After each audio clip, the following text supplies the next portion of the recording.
Hello, this is a guy who likes fanfiction and is too lazy to read, so here is Edelgard of the Rebellion in audio form. Check the description for the links to the author. Chapter 11, To Family. Snap out of it, Edie. Dorothea snapped her fingers, bringing Edelgard back to reality. Wadash. You've been zoning out more and more these days, she said. Come on, Edie, you gotta tell me. Is it a guy? Girl? A new brand of dash? She flushed red. No. I'm just distracted. That's all. Ugh. So boring, she cracked. That's why your bestie is here to spice up your life, Dorothea said, grinning a wide smile. I don't even want to know what spice you're referring to, Edelgard muttered. She took a sip out of her coffee, partially to hide her mortified expression. But even she had to admit that hanging out with Dorothea was fun. There was always something new and almost always someone new.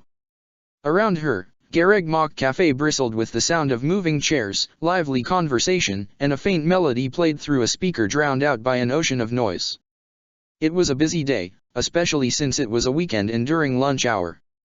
They sat at a glass table facing one another, the cold metal of the chair feeling a bit too icy for her liking. Between them was a menu projected onto the surface, but at this point Edelgard had been here so many times she could practically recite each item and sort by price. A small button stuck out from under the table, probably to open an umbrella in case of rain.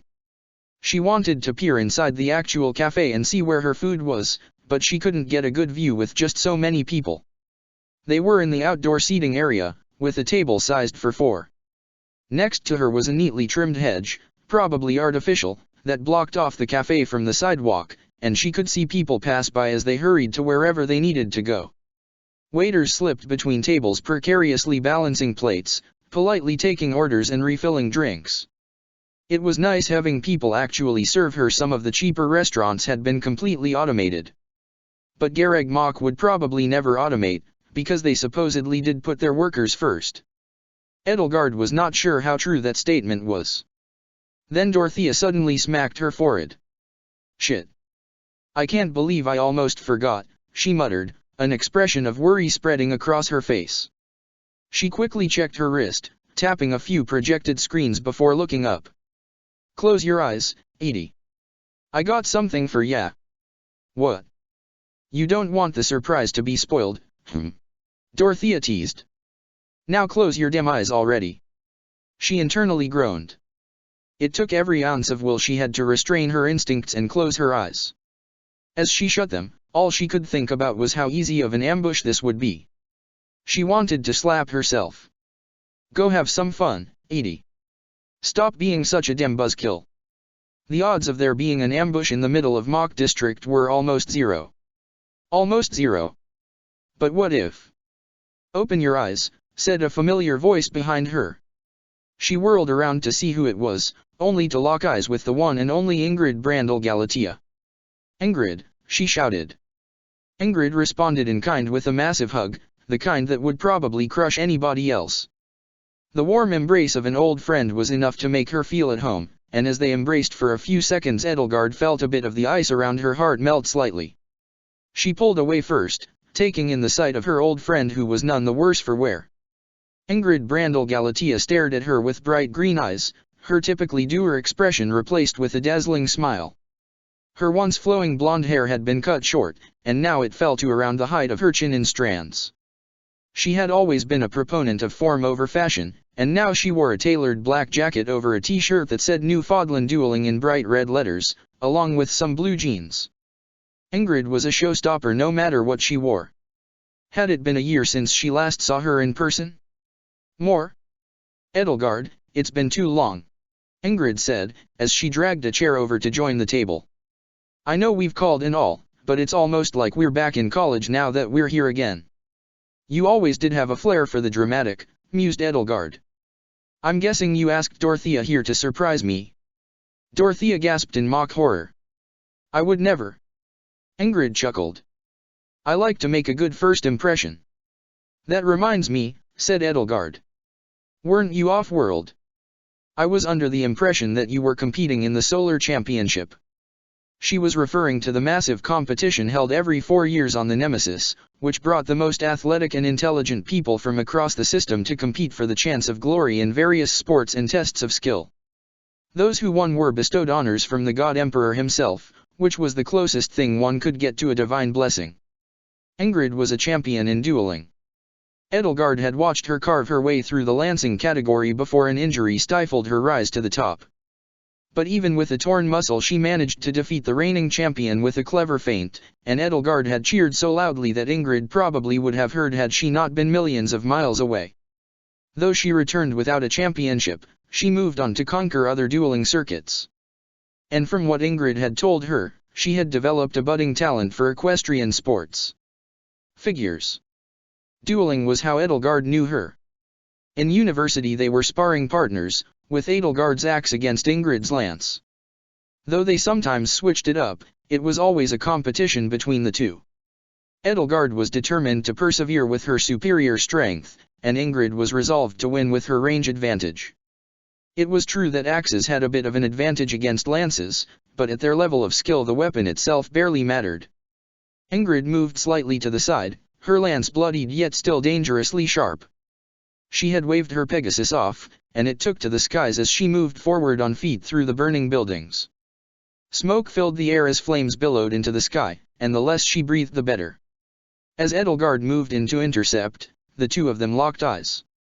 Though her helmet obscured much, she could still see her green eyes wistful, but resolved. Her once straw-blonde hair had been covered in red and brown from the battle.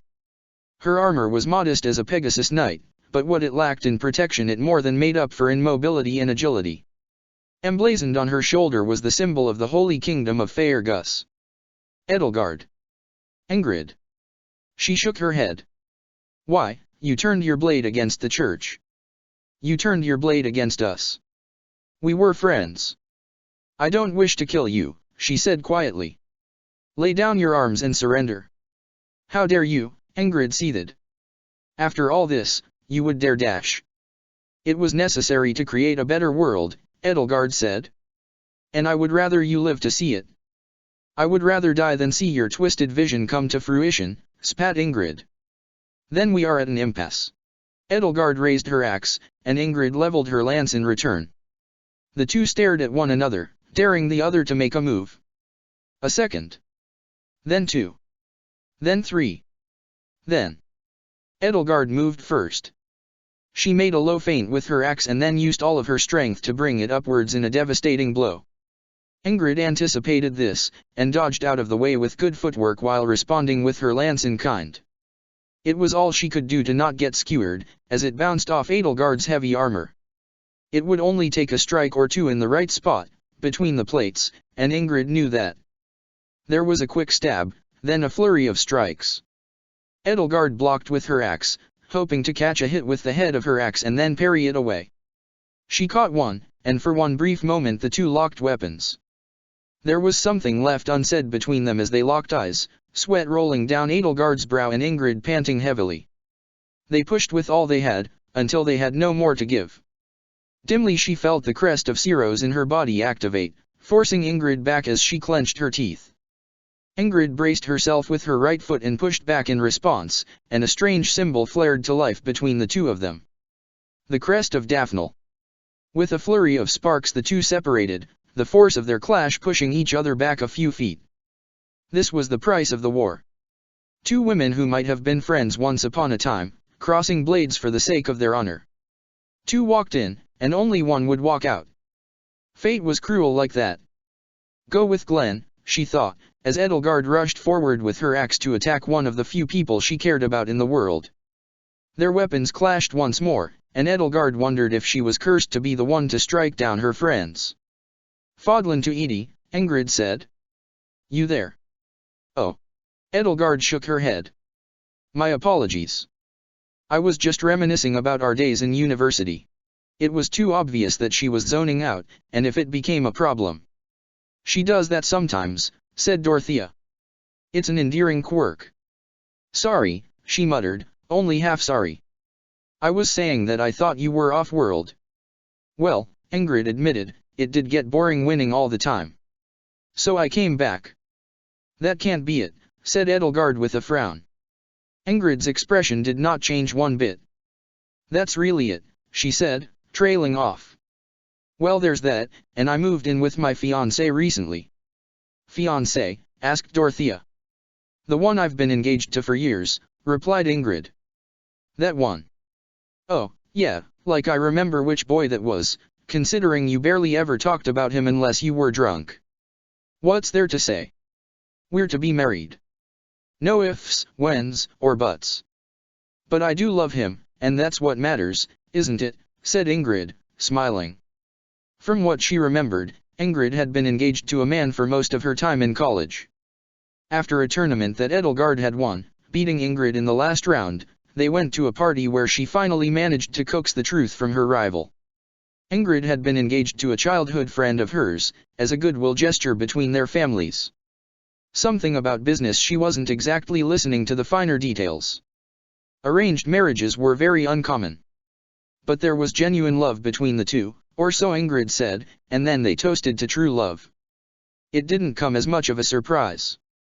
Everyone pretty much assumed Ingrid Brandl Galatea had been in a relationship considering the way she brutally shot down her suitors, and Edelgard had been considering taking a crack at it had she not learned of her engagement. And so the secret was out after that night, although it wasn't really much of a guarded secret. Who she would be marrying to was much more of an enigma. Even after 15 shots and a threat to make her run laps around the track naked, Ingrid refused to spill. And even those that knew her when she was younger would not say, and Edelgard was unsure why. But she supposed that it was for a good reason, and she wasn't exactly in the mood to use her resources as the Queen of Flames to pry into her friend's love life. "Oh, you settled down?" asked Edelgard. "I thought I'd never see the day." "Neither did I," said Ingrid bluntly. "But I did think it was time to get a little perspective on life. Besides, my fiancé was getting a bit bored with travel. And speaking of my fiancé," she said, "you're both invited to the wedding." Dorothea perked up at the sound of that. If there was one thing Miss Arnold loved, it was parties and drinking. Which was unfortunate for Edelgard, considering that it was always up to her to keep an eye out for her bashful friend. Ingrid scowled. "I haven't even started planning that." "Nope. I meant dinner." "When did you learn how to cook?" said Edelgard. "Last time you burnt that lasagna so bad, the fire department thought the building was a write-off." She turned red. Let's not talk about that." "No, my fiancé is the chef." "Oh my goddess," said Dorothea. "Are we actually gonna meet the mystery man?" "Yep," said Ingrid without a hint of excitement. "Although to be honest, I only kept it a secret because it just caused more gossip." "Would we know him?" She scowled. "You'll see." The waiter finally arrived with their orders, and to the surprise of Edelgard, Ingrid had already ordered beforehand. A good cut of steak for Edelgard, a burrito bowl for Dorothea, and Ingrid got a box of fried chicken and Cajun fries. He carefully placed each plate in front of their respective persons, and then walked off to another table that flagged him down. Her mouth was watering, and she resisted the urge to grab it off the plate and start tearing into it. She wasn't a bore. Only Dima was a bore when it came to eating. They chattered about trends, the latest events in the system, and whether or not Raquel was gonna win it all on a Drescha Idol this year. It was nice to catch up with an old friend, though they often texted one another, there was still a bit of distance between them. Even in university they had been close, but there was something unspoken between the two of them when it came to what lurked underneath. She did not ask about the rumors of Galatea district's failing crop yields and the financial auditing of her family. And in return, Ingrid had never pried about her nightmares and why Edelgard was so unnaturally strong. Between conversations they poked at their food, and a few hours passed before Dorothea had to leave for a recording session. Before they left, Ingrid made sure that the two of them would be coming to dinner. "I don't want to hear any excuses," said Ingrid. "Especially from you, Lazygard." "Hey," she said indignantly. "I just get distracted, okay? Well, not tonight. 'Cause otherwise I'm gonna drink the nice wine without you," she joked. "And that goes for you too, beauty queen." She smiled at Dorothea. "Of course," said Dorothea. "Is Sylvain gonna be there?" "Oh, how did you know?" said Ingrid. "He is." Wonderful, said Dorothea dryly. She looked a bit defeated. I didn't know you knew Mr. Gautier, said Edelgard. Though I'm sure he's flirted with half of Newfoundland by this point. Ingrid shook her head. Childhood friends. I know, he's a bit much. But he's a sweet guy when he's not doing that. So he's never sweet, chuckled Dorothea. She pushed her chair out and got to her feet. Well, time to mentally prepare myself for that. I'll see you in a few hours. I'll call if I get lost. I'll see you guys there, said Edelgard, mentally checking the address Ingrid had given in her head. Interesting. Fherdiad district. Too far to walk, but only a few minutes by maglev. And it'd give her some breathing room to draw up some of her plans for her night activities. Great, said a smiling Ingrid. The three women hugged one another and walked their own separate directions, and Edelgard could not get rid of the smile on her face. It was nice to feel wanted. But the more Edelgard Eisner enjoyed herself, the heavier the burdens the Queen of Flames shouldered, and her double life remained fragile as always. After a few hours spent working out and poring through documents, Edelgard changed into a modest dress and took the rail all the way from Enver to Fherdiad district. As the doors hissed open, she carefully clutched her bag and made her way through the station into the heart of Fherdiad. The only word she could use to describe Fherdiad Square was bright. As she stepped down from the slightly elevated station, Edelgard found herself in a completely different world. Though she had been here many times with her little brother, it had been years since she visited the #1 tourist destination of Newfoundland. Fherdiad Square was a large open plaza, where pedestrians from all over the system would gather. As she shuffled slowly through the crowd, she heard the telltale signs of street hustlers and performers that were trying to make a living. Enforcers were scattered throughout the square, just begging someone to make a move. Above them were towering buildings of steel and glass, and would have been ominous if not for the fact that every square inch of their facades under 200 feet was covered in electronic billboards. Neon advertisements lit up the night, red and blue and green refracting off of the shiny polished surfaces. It illuminated the square oddly, as the images flickered and changed from advertising a new brand of cola to the lingerie that was fashionable these days. It was a bit awe-inspiring, if not gaudy and over-commercialized. And so Edelgard walked through the densely packed crowd, keeping her head high and moving with a sense of purpose. Her gait was not as confident as when she masqueraded as the Queen of Flames, but she did have to keep up appearances as a socialite, and so she made sure to look good while doing so.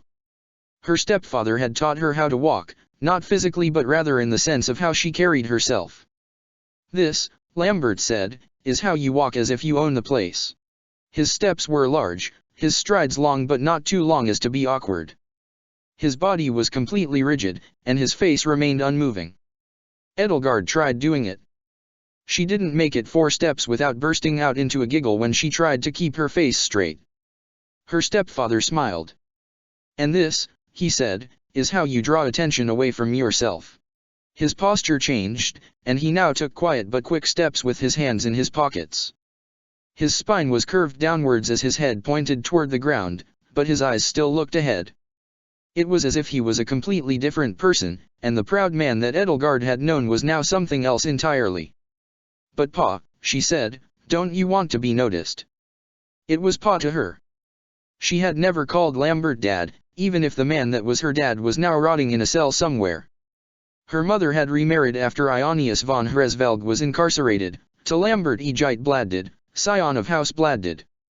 Though she was barely old enough to remember life with her biological father, she remembered that it was a good one, and when she thought of her father, or at least the ghost of her father, she would smile.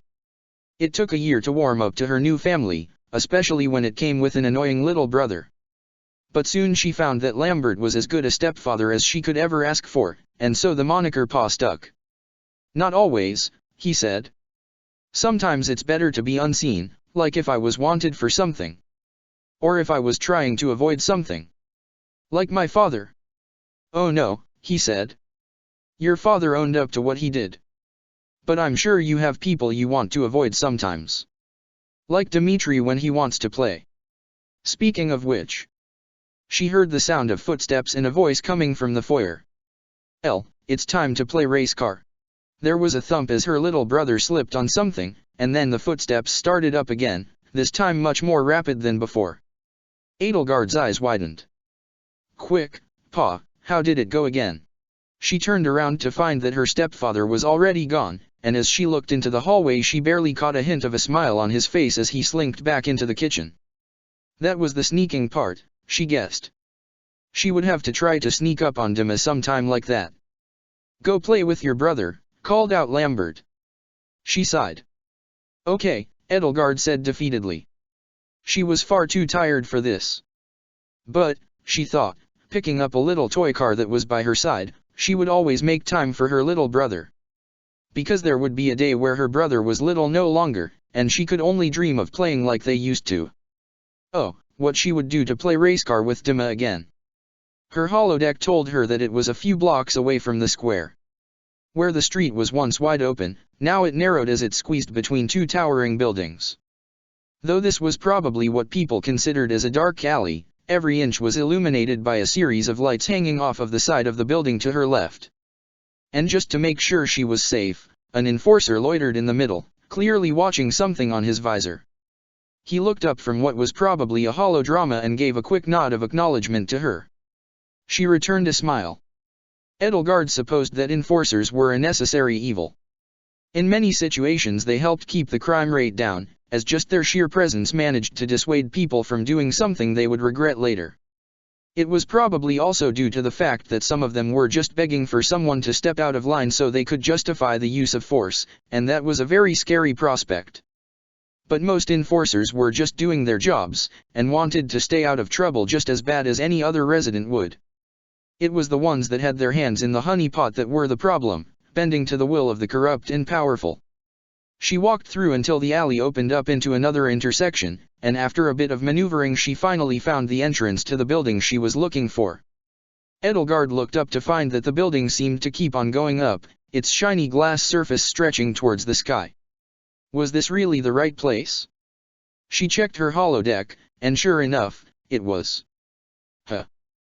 The outer doors opened, and she found herself in a grand lobby with a doorman dressed to the nines on each side of her. It seemed almost impossibly big, with high ceilings and a large area leading up to the receptionist. Paintings dotted the walls, and she had to stop herself from looking around and taking in the sights. As she passed the doorman they both bowed. The receptionist was an older lady, with bright red-rimmed glasses. She raised her eyes from the screen, gave Edelgard the up and down, and nodded. Lady Galatea has been expecting you. Top floor. Penthouse. Can't miss it. Thank you, she said hastily, pressing the button for the elevator. The doors opened with a quick beep, and she stepped in carefully. As she punched in her destination, the elevator quietly began to accelerate, and soon she felt an odd sense of vertigo as it started to go faster and faster. It was smooth, but there was something unsettling about moving so fast. About halfway up she realized that part of the elevator had glass walls, as she reacted to the sudden influx of light into the elevator car. She turned around to see that the shaft had opened up to air, and now she could see Newfoundland through the hardened glass. It was a world of lights, and though it was night the city seemed just as bright as it ever had been. Buildings scattered the landscape, and Edelgard could not help but marvel at the view. From up here, everything just looked so tiny. If she squinted, she could see each and every person walking around, peering into Ferdiad Square with a keen eye. They skittered about in random directions, stopping for seemingly no reason, moving in lines and then abandoning that for the fastest route from point A to point B. They were like ants, in a sense. The glass overlooking the skyline soon gave way to glass overlooking the steel of an elevator shaft, and with a small jolt the elevator came to a stop.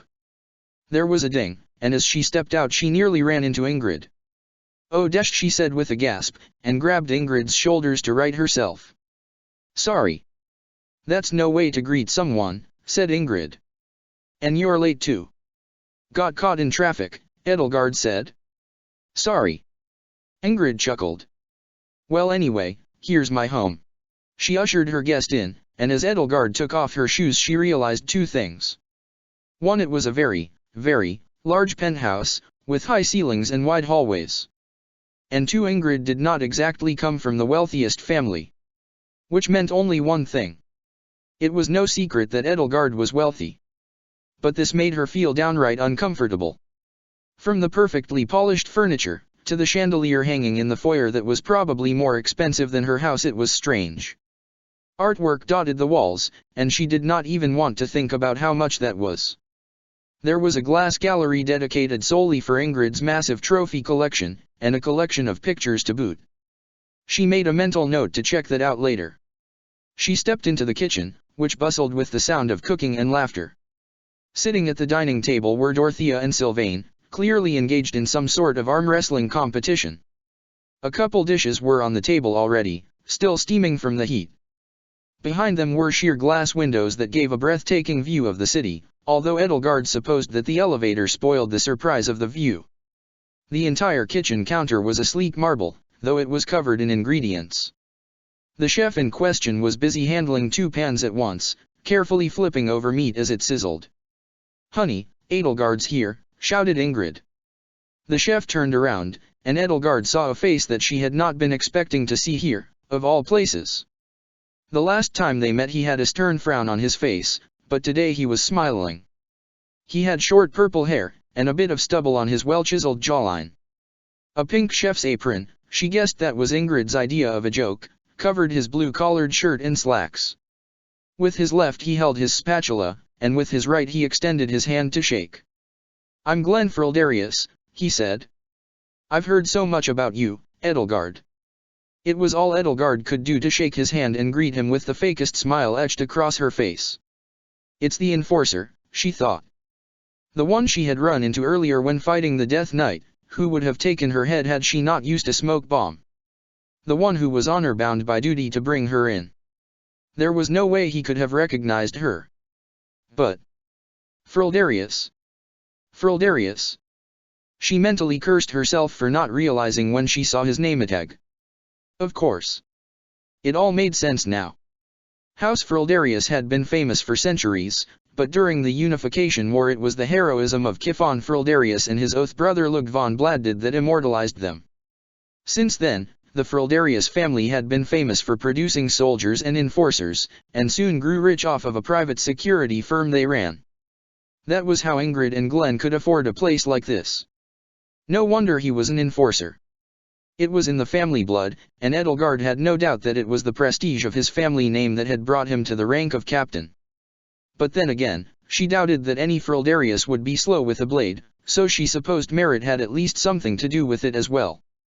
"It's nice to meet you, Glenn," she said warily. "For a while, I wasn't actually sure if you existed." He laughed at the comment. "See, Engie? I told you we shoulda had them over sooner." Then he quickly turned around, remembering that he still had a couple of steaks searing. "Oh, shit. Gimme a couple minutes and we'll be ready to eat." Glenn went back to the stove, and Edelgard couldn't help but stare blankly. It was an annoying double life she lived. For his sake she hoped that she would only run into him as Edelgard Eisner and not Edelgard the vengeful mercenary. But for now she was the former, and so she shook all thoughts of the abyss out of her head. She excused herself and took a seat at the large black table, big enough to fit a dozen people. Dorothea and Sylvain finally finished, and greeted her with a smile and some jokes at the other's expense. That quickly devolved into a series of joking insults, and soon Edelgard was laughing along with them. And once Glenn finished his steaks, he set the rest of the food down and took a seat at the head of the table. Ingrid laid out the silverware, and finally the 5 of them sat at the dinner table, poking at their food. "So," said Sylvain, "you've finally met Glenn, huh?" Dorothea laughed. "I now understand why Ingrid didn't mention his name." "I don't think I'm that ugly," joked Glenn. "Right." Ingrid didn't say anything. "Honey, that's your cue to say, no, you're handsome. Are you all right?" He waved his hand in front of his fiancée as she jolted back to reality. "Oh, sorry," Ingrid said, brushing a lock of hair away from her eyes. "I was just thinking about how much of a pain in the ass it was to keep this under wraps." "I guess you didn't want your face plastered over every trashy tabloid in Newfoundland," said Edelgard. She really didn't blame her. After all, Dorothea was constantly gossiped about, and only someone as unflappable as Dorothea Arnold could take that in stride. While Glen Frildarius was not exactly the most famous person in all of Newfoundland, a pairing of houses Galatea and Frildarius would be pretty notable. Which is probably why Edelgard never so much as heard the name Glen during her college days. "It's not a bad face," muttered Ingrid. "Thanks, honey." "Real reassuring," he said, which made Sylvain snicker. Sylvain interjected Edelgard, making him turn his head. "I didn't know you knew Ingrid." "Childhood friends." Sylvain grinned. "Yeah. Suppose the Frildarius, Gautier, and Galatea families are all chummy with one another. So we've known each other for, over 20 years now? Probably more than that. I forget my own age sometimes." "You forget a lot more than that," muttered Dorothea. "And for 20 years I've been cleaning up after his messes," said Ingrid. "You can't call them messes, they're people," said Sylvain with mock horror. That was greeted with eye rolls across the table. "Edelgard, I hope for your sake you never join the Sylvain cleanup crew," said Glen. "Wasn't planning on it," said Edelgard. Her lips formed into a wry smile. "I have enough messes as." That got the table inquiring about her love life, which she easily deflected with a hurried explanation and a flushed face. It was a figure of speech, that she was perfectly content as it was, blah blah blah. And then that got me thinking, what the hell was the point of all of that? Guy's been running his mouth the entire time, and for what? "So I just left him there," said Glen. "You left him there," repeated Edelgard. "You left the infamous falcon on a roof tied up, and just left him there?" "Yep." There was a pause, and a cheeky grin. The table erupted into raucous laughter, and Edelgard couldn't help but grin as well. Glen Frildarius was not exactly the typical enforcer.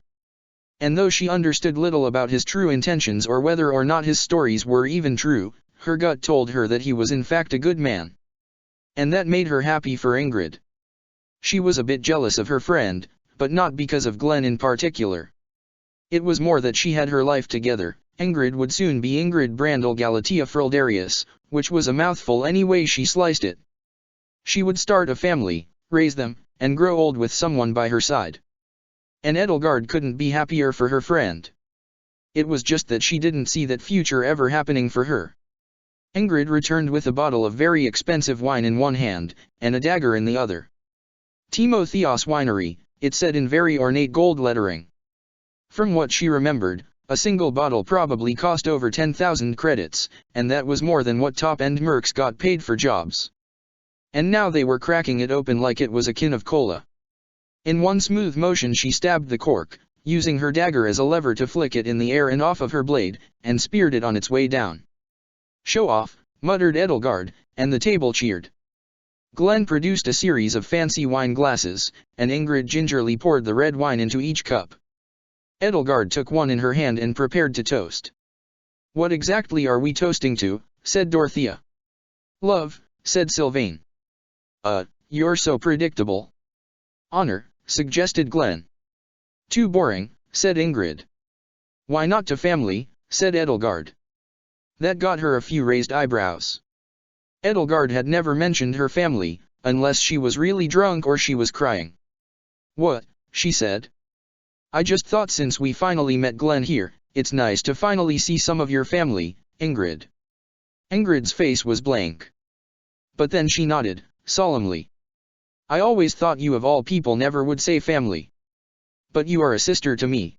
That made Edelgard feel warm inside, as a genuine smile spread across her face. Ingrid had no idea what that meant to Edelgard, but deep down it meant the world to her. "And you too, Dorothea. I'm not even gonna bother with Gautier over here." "Hey," said Sylvain. But he too seemed to have his mind elsewhere, his brow furrowed. She knew better than to pry about that. Family. It was complicated, sure, but it was hard to appreciate it until it was gone. And that was what Edelgard von Hresvelg was fighting for. For family. Sylvain sighed, and raised his glass. "To family, I guess." "And friends," said Glen. "Cheers." They clinked their glasses together and drank, the delicate taste of a fine wine falling on Edelgard's tongue. She took another sip, and then another, until the conversation started flowing again and Edelgard's mood lifted once more.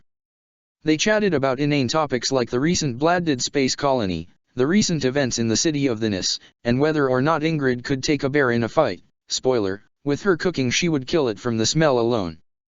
There was a question about whether or not Sylvain could actually keep it in his pants for an hour. Spoiler, no, and whether or not Dorothea could break glass with her voice. Spoiler, no, but she could probably break Edelgard's eardrums. And of course, they asked if Glenn and Ingrid had set their wedding date. Spoiler, no, and if they kept asking they would elope. It was nice to be able to just chat over dinner, and she reminded herself that she was lucky to have friends at all. She was thankful that she could distract herself from her problems for at least one night. No worrying about other worlds and experimentation and fomenting the seeds of a rebellion. She could just be ditzy socialite Edelgard for one night.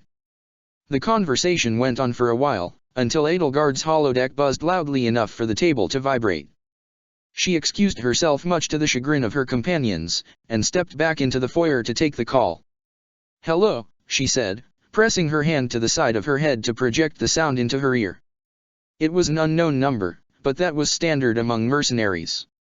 She was lucky that she had set up a redirect so that people could call her line freely.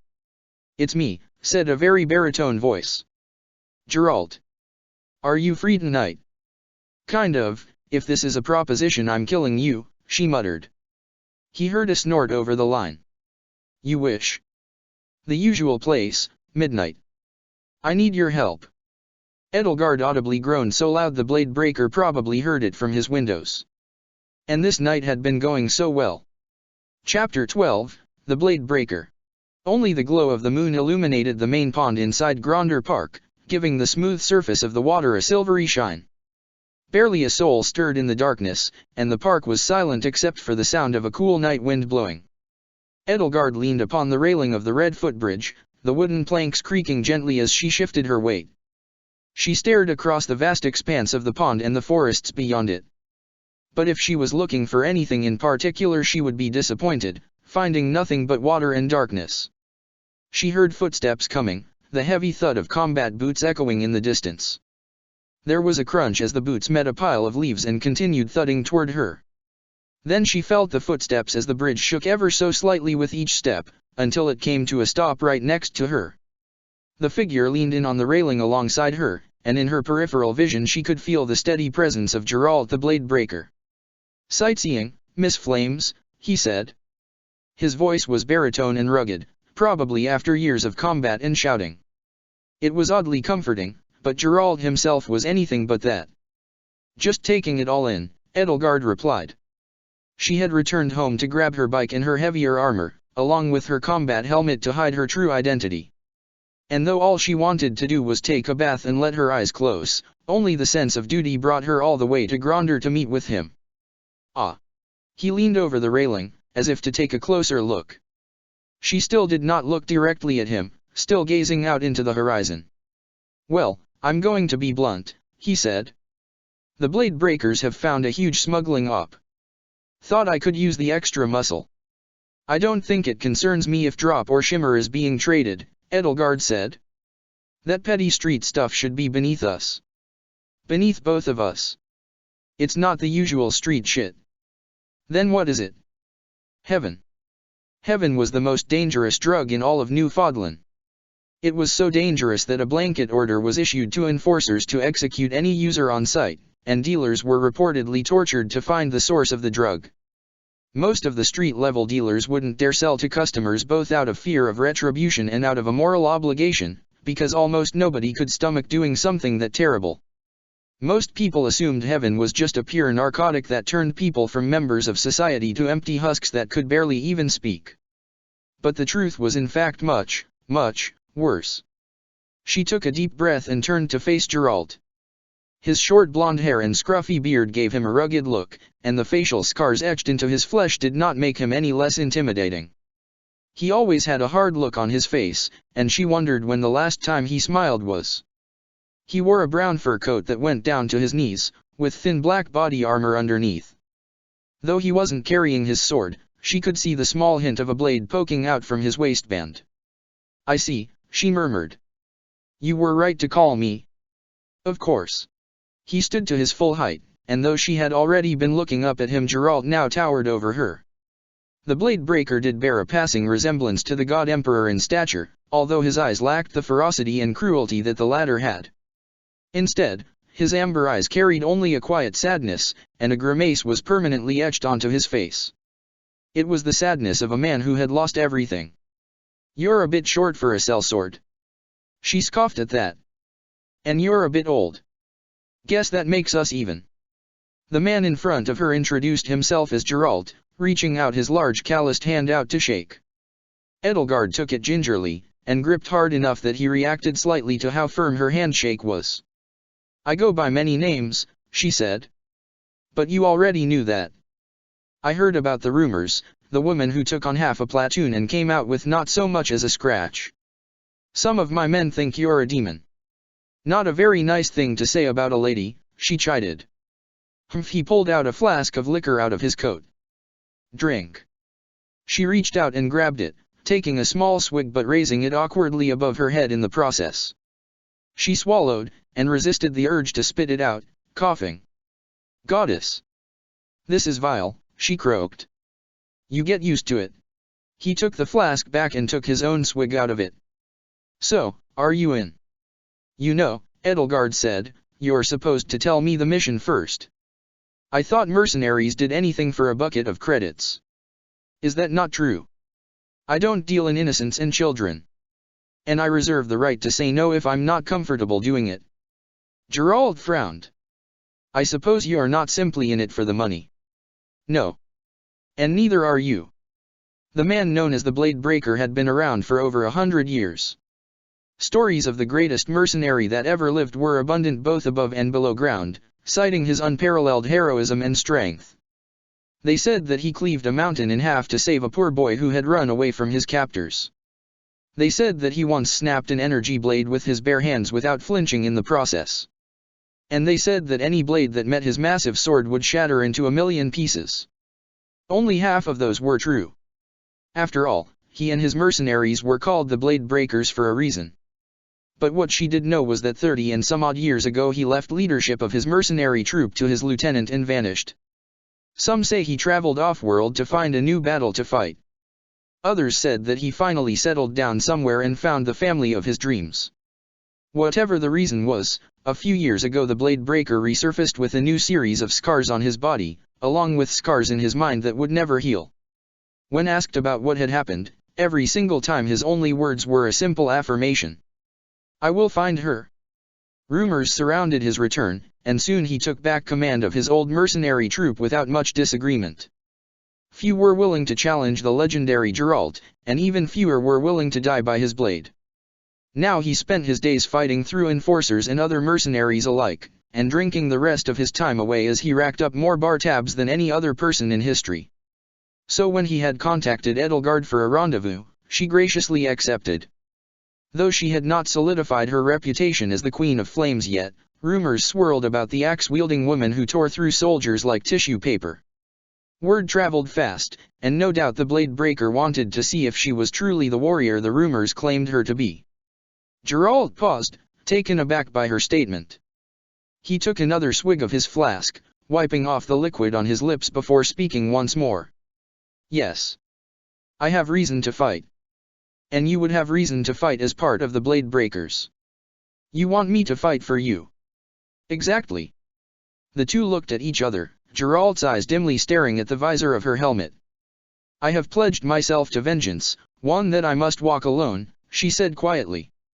"But our goals align for now, so I will fight alongside you." "I thought it wouldn't be that easy," he replied. "But I'm content with having your blade for today at least." "Very well." She paced around a bit to gather her thoughts, hands at her side. "What's the mission?" "It involves building a whole lot of enforcers and a lot of credits." Edelgard smiled slightly under her helmet. That she could work with.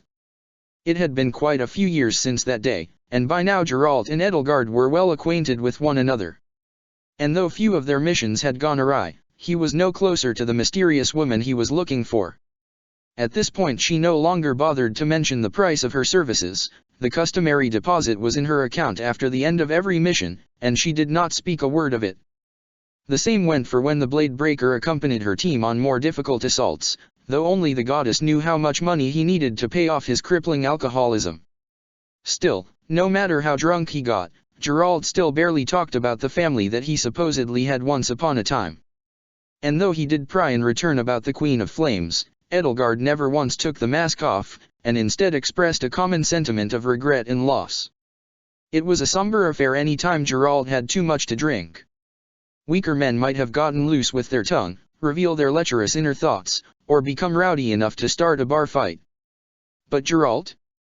He just drank and drank and drank, until the sun rose and his lieutenant had to drag him home with her bare hands. To bring the Queen of Flames on a mission meant that it was serious. And though he did not know the full extent of why heaven was so dangerous, what Geralt did understand was that it had to be eliminated at any cost. She, too, would do anything to eliminate that wretched vice off the face of the system. And though she was wearing armor and a full helmet, Edelgard couldn't help but feel the cold inside of her bones. "Are you in?" he said. His face was paler than it ever had been in the cruel moonlight, and only the jagged grooves that ran down his face remained in shadow. It was a face of pure determination, and in that face she saw her own expression reflected in a twisted mirror. Another pause.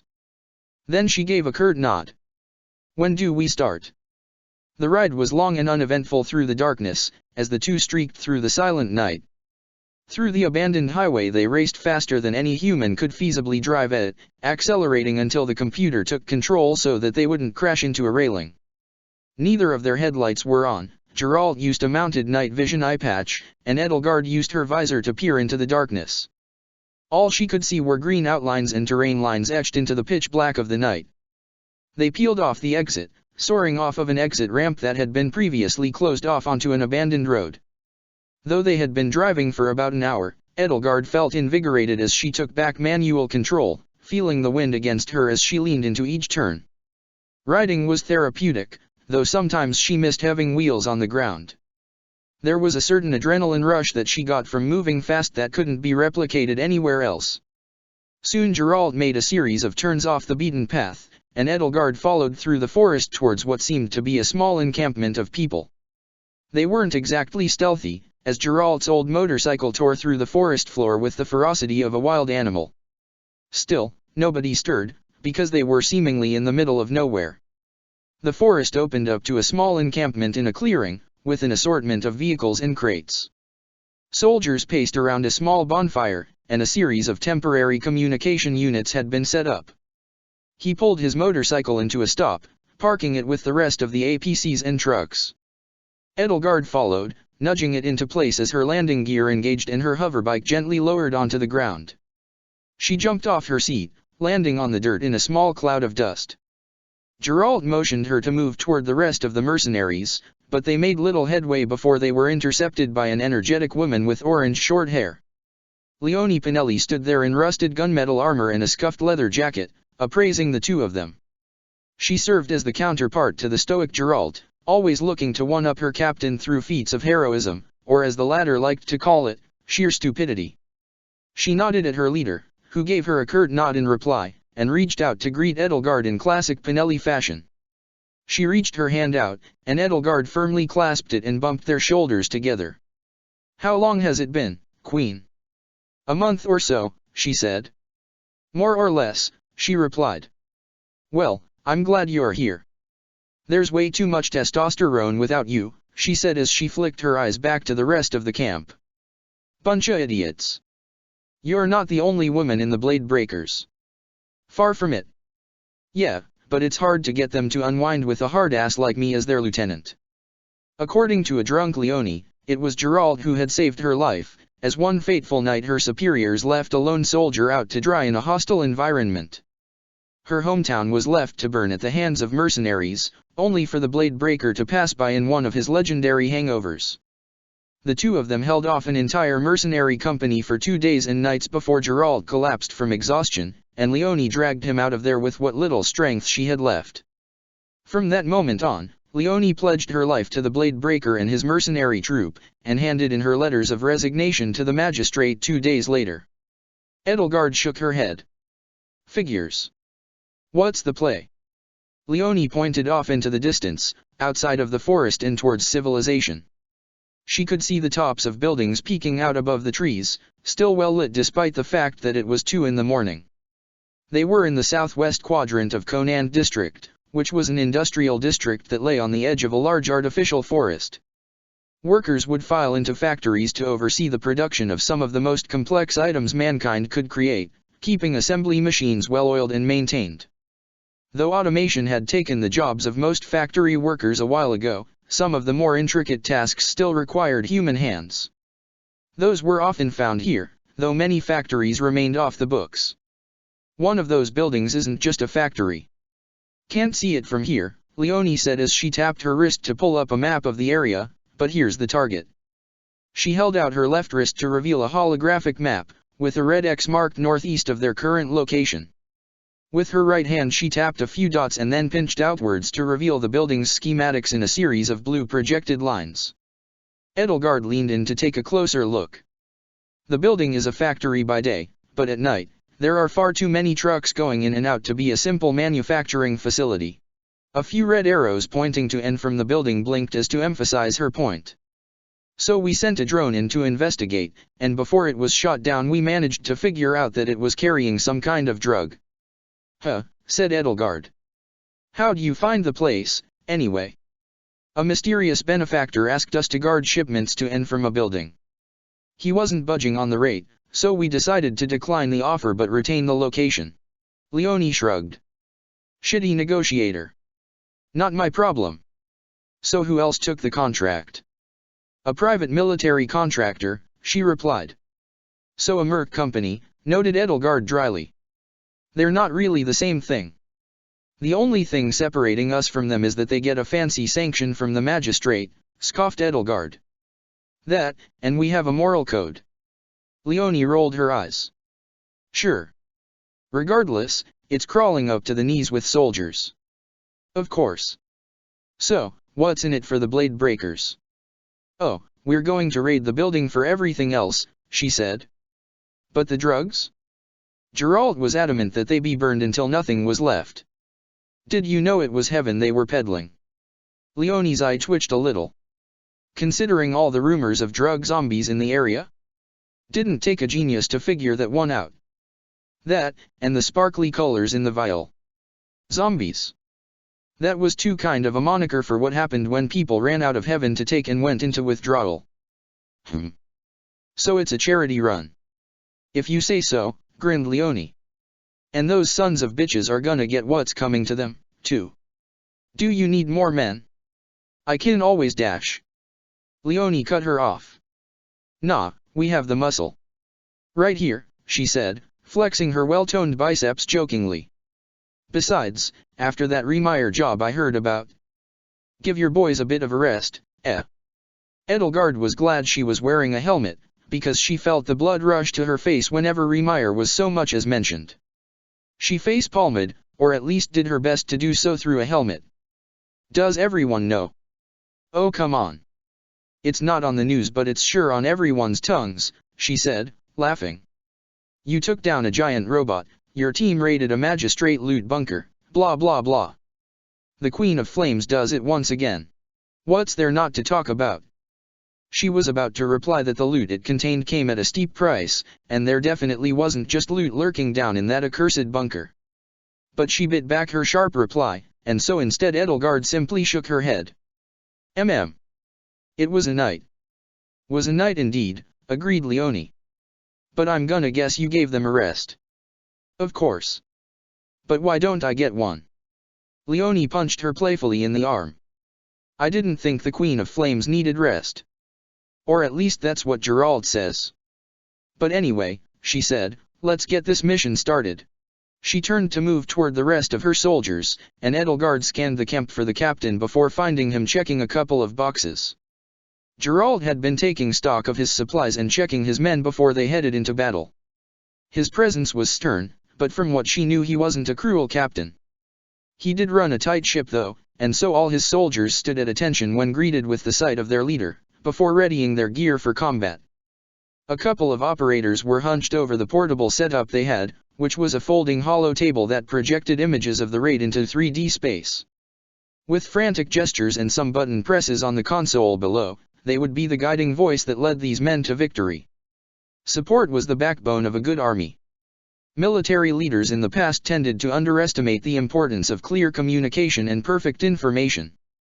It was Khalid I of Almira who had been brought to heel by a single optical array going out of commission, and General Mikhail Hanatus was famous for being wiped out in an ambush because his support staff had been slaughtered. Edelgard knew the value of good operators, which was why she cherished Bernadetta so much. She racked her brain to remember the names of those two, despite having served with them on a decent amount of missions. That was Hans and Melis? She wondered absent-mindedly what it would take to poach them. The Blade Breakers were not only renowned in strength, but also for their battle tactics. And though Gerald had the wisdom of his years, it was Leonie and her Pinelli classic that had saved them many a time through nothing but sheer bravado and ingenuity. Her tactics were not exactly the most historically sound, but they did work. Thus Leonie Pinelli became Gerald's personal protégé, and eventually rose to the rank of second-in-command in only a few short years. Their members came from all walks of life, all throughout Newfoundland and even some from the outer colonies. A couple were outlaws, hiding from the weight of their crimes, though Gerald had personally vetted them, so Edelgard supposed they must not have been that serious. She knew many were former soldiers in the Imperial Army or former enforcers. Old Reuben had been one. His son, Drayan, followed in his footsteps of going through the academy and then joining up with the Blade Breakers. Malia was a deserter of the Almiran War, though she never revealed why she fled. It was certainly not out of cowardice, because her daggers saw more blood on it than most of the mercs here. And there was Zurich, a Brigid warrior fleeing from both his home colony and the empire that ruled it. Though he understood Newfoundlandy, he still spoke barely a single word to anybody, instead letting his weapon do the talking. She might have been impressed or even threatened by them if she was not personally allied with Gerald. And though she trusted few people in her life, she could at least trust that Gerald, Leonie, and their merry band of mercenaries had her back in a life-and-death situation. They had never failed her, and thus Edelgard had never failed them. As a result, their partnership had been fruitful up to this day, and would, hopefully, continue to be for the foreseeable future. Edelgard watched as Leonie addressed her leader, engaging in a very one-sided conversation before Gerald nodded. He took a deep breath before sticking 2 fingers partially in his mouth and whistling as loud as he could, a shrill noise that might have killed anybody that was faint of heart. The mercenaries gathered, and Edelgard moved in to join them. He climbed up onto a box to better address them, and Leonie stood faithfully to the side below him. He cleared his throat, and once the movement of the crowd stopped, he swept his eyes across the assembled Blade Breakers and began his speech. "Blade Breakers," he shouted. Gerald's voice boomed over the crowd.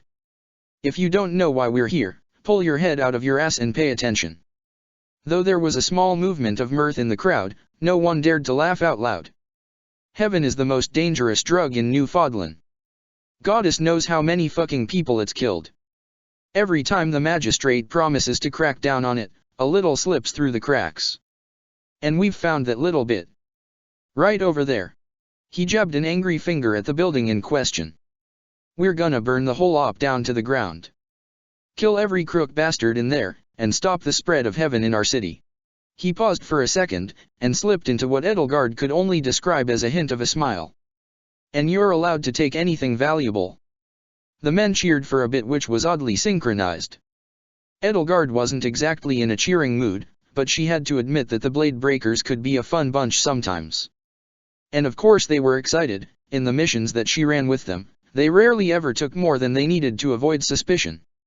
She guessed it was Gerald's version of throwing his men a bone every once in a while. The cheering lasted for a couple of seconds before a loud whistle from Leonie silenced them.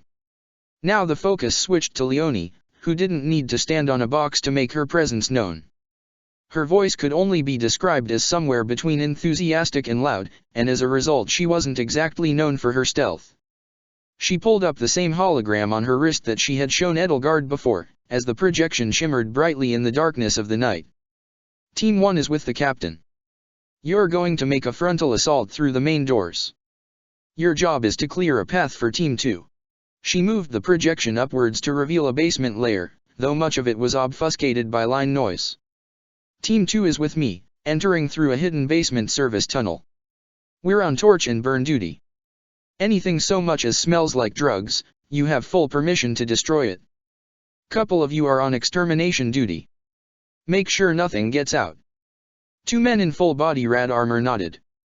Their armor was heavier, and they were equipped with a breathing apparatus along with a completely airtight suit. It was similar to the designs they used on spacewalks and for star pilots, though they were instead armed with a flamethrower attached to their left wrists that was connected to a tank on their back. The black of their visor blocked any possibility of seeing their expressions, which Edelgard guessed was one of either apprehension or resolve. Queen of Flames, Leonie said, and the soldiers turned a bit to look at her. You're on Team 1. But if Team 2 runs into issues, you cut a path. There were a few apprehensive murmurs, and Edelgard caught the words mysterious and scary, and a couple even fouler things she did not dare to repeat. If she found the culprits she would probably break their nose for their trouble. But for now she ignored them, and simply nodded in response. All right, I think that covers everything then, she said as the crowd snapped back to attention. Blade breakers, move out, Leonie bellowed. Good hunting, everyone. Team 1 wasn't the most creative of names, but she at least appreciated its brevity. Once they received the go-ahead from their operators that the security systems had been disabled, the mercenaries moved into position. Geralt led, as they tried to keep their footsteps light and their eyes constantly searching for anything that might give them away. Edelgard assembled along with the rest of the team at the entrance. 2 massive doors barred the entrance, clearly locked with a series of iron bars that connected each door together. Each was connected to a winch system that connected to an identification scanner on the side. The building's architecture was a bit archaic, as its plain exterior and metal framing suggested that it had been constructed cheaply and quickly. Conand wasn't exactly known for its beautiful architecture, but rather its practicality. Sir, said one of the men. Do we need Melis to break in? That won't be necessary, said Geralt gruffly. He unsheathed his massive sword out of its back mount, which was simply a magnetic locking mechanism on the back of his fur coat. She could barely call it a sword. It was more of a giant hunk of Damascus steel, too heavy and too thick to be usable by anyone other than the legendary blade breaker. The massive blade came with a massive straight edge, eventually making a rough angle and ending in a jagged point. On the other end, the pommel was more of a slab of metal attached to a handle wrapped in worn leather. Some jokingly called it the breaker blade, which Geralt almost took offense to since it was so obvious. Edelgard preferred the more eloquent term, biggest sword. He held it in 2 hands and took up a fighting stance. Then, holding it over his head, he smashed through all of the iron bars with one massive blow, the weight of the blade being brought down on the door with a tremendous noise. Both sides slowly creaked open as the bars clanged onto the ground, and Geralt shoved them open before striding in. Someone whistled in approval. That was the strongest mercenary in Newfoundland, all right. As Edelgard walked in with baton in hand, her eyes scanned around looking for anything that might jump them from the shadows. The lights were off, except for a couple fluorescent lights that somehow managed to illuminate a solid portion of the room. Massive robotic arms dotted the room, and a conveyor belt stretched in a U-shape around the space. A couple machines stretched from the floor to the ceiling, which had to have been at least 20 feet. The floor was littered with random garbage, and cardboard pallets were stacked on top of one another in a mountain of supplies. In the back was a small, dimly lit staircase that led both upwards and downwards, along with a large rusted service elevator. And there was a single security guard watching a holodrama in the back, sitting at his desk facing the doors. He looked up and shone his flashlight at the noise of footsteps only to see an angry group of mercenaries headed his way. Hey, he shouted. What the hell do you think you're doing here? His voice caught in his throat. Is that the blade breaker? It is, said Geralt. Move along, now. The guard gathered his belongings and ran for the door, giving a very large berth to the mercenaries as he went around them. Thank you, he said. I didn't see nothing. He nearly tripped over himself on his way out, before vanishing into the night. No offense, sir, but you just let him go, asked somebody. Valen, she guessed. It's a real factory, another pointed out. If it's just him, no doubt they paid him just to keep watch over the factory goods, not the real money makers. And where were the money makers? Edelgard thought about it for a bit, as some of the men cut open the pallets to check their contents. Were they up, or down? She put her hand on her chin to gather her thoughts. To put it in the basement would be risky. The service tunnel meant that it had to be constantly guarded at all times. But to be on a floor above? Heaven came in liquid form, so it was light. And thus it would be no problem to bring it up and down with the elevator. Geralt, Edelgard said. We head up and let Leonie's team clear out the basement. Only if we know the merchandise is up there, he said. Fair, was her reply. The investigation of the machine and the stacked pallets revealed nothing out of the ordinary, and so the men moved on. And though she could tell that some of the mercenaries were positively hungry for something of value, she doubted they would find it on the factory floor. As they moved, a couple men would split off to check side rooms, both out of a desire to leave no stone unturned and out of avarice. Drayan, or at least that was what she thought his name was, came back with a mug from the break room that he showed off to his teammates and promptly pocketed to a roar of laughter. She was not sure what that was about. Geralt led the way up the stairs, as every footstep clanked loudly on the steps due to their combat boots. It was far past the time for stealth, and if they had not been spotted already it was only due to the security systems being disabled. The stairs led upwards to a small platform before turning in another direction, heading upwards once more, this time ending in a solid steel door. This was a solid blast door, similar to the one Edelgard's abyss entrance had, except that the metal was of much lower quality. Connected to it were two palm scanners, which probably needed to activate at the same time to open the door. Fleur, Geralt called. Got the surprise. They cleared a pathway for her as she hopped up the steps. Medium yield breaching charge. Step back, Captain. The explosives tech pressed a small brick to the wall, slapping it onto the center with a strong adhesive. With her gloved finger she scrolled a dial embedded in the gray brick and then motioned for everyone else to head down the staircase, which they were all too happy to comply with. Clear, shouted the last person down, and soon she started running down the steps as well. Once Fleur made it down to the bottom of the staircase, the building rumbled as the charges detonated. It wasn't the loudest explosive, but more like a loud popping noise punctuated with the sound of metal groaning, though it was enough to make dust rain down from the rafters. Immediately Geralt moved, motioning for his men to follow. The hole in the blast doors was jagged and uneven, but it was enough to comfortably slip through without cutting themselves. He stepped through and Edelgard followed, peeking around the room, which was plunged into pitch-black darkness. Instead of wooden crates, white boxes that pulsed with the very faint glow of cryotubing filled the area. No doubt that these were the goods in question, as she recalled that heaven needed to be cryogenically cooled in storage. In the back was a set of servers, green and red dots blinking through the darkness. And to the side. Geralt, she shouted. He barely caught the first swing of the automaton's axe with the flat of his blade, as about a dozen more whirred to life around them. Her night vision revealed their outlines, as vaguely humanoid shapes rose out of their folded position and sprung into action. A skeletal metal frame covered by metal plates, every automaton held a vibro weapon and moved to kill. Something akin to a head stared at them through a shining red vertical line, though it was far too angular and small to pass as a human head. It illuminated the white covering that made up its face, a solid headpiece that glowed a menacing red. And though it appeared much skinnier than any human could be, Edelgard had seen firsthand what automatons could do. They were not intelligent, nor did they have the ability to learn. But they were absolutely deadly after thousands of iterations and refining of combat data. Through the ocular lens, something akin to a brain processed information millions of times faster than a human could, predicting the optimal move based on an accumulation of collected data. Predictability was an easy way to die against a robot. But Geralt was anything but predictable. He blocked the first axe strike before barging his blade down onto the robot's head, crushing its optics but still allowing it to move. Unlike a human, a robot could fight until its power source was destroyed and residual power was not enough to move its limbs. And though it was decapitated, the automaton still managed to hack at Geralt relentlessly until he rolled to the side, Edelgard rushing in to cover him. The blade breakers formed a ragtag formation as the automatons rose to life one by one, fanning out into a spread of blades as Edelgard flicked her holox on. 10, 12, 14.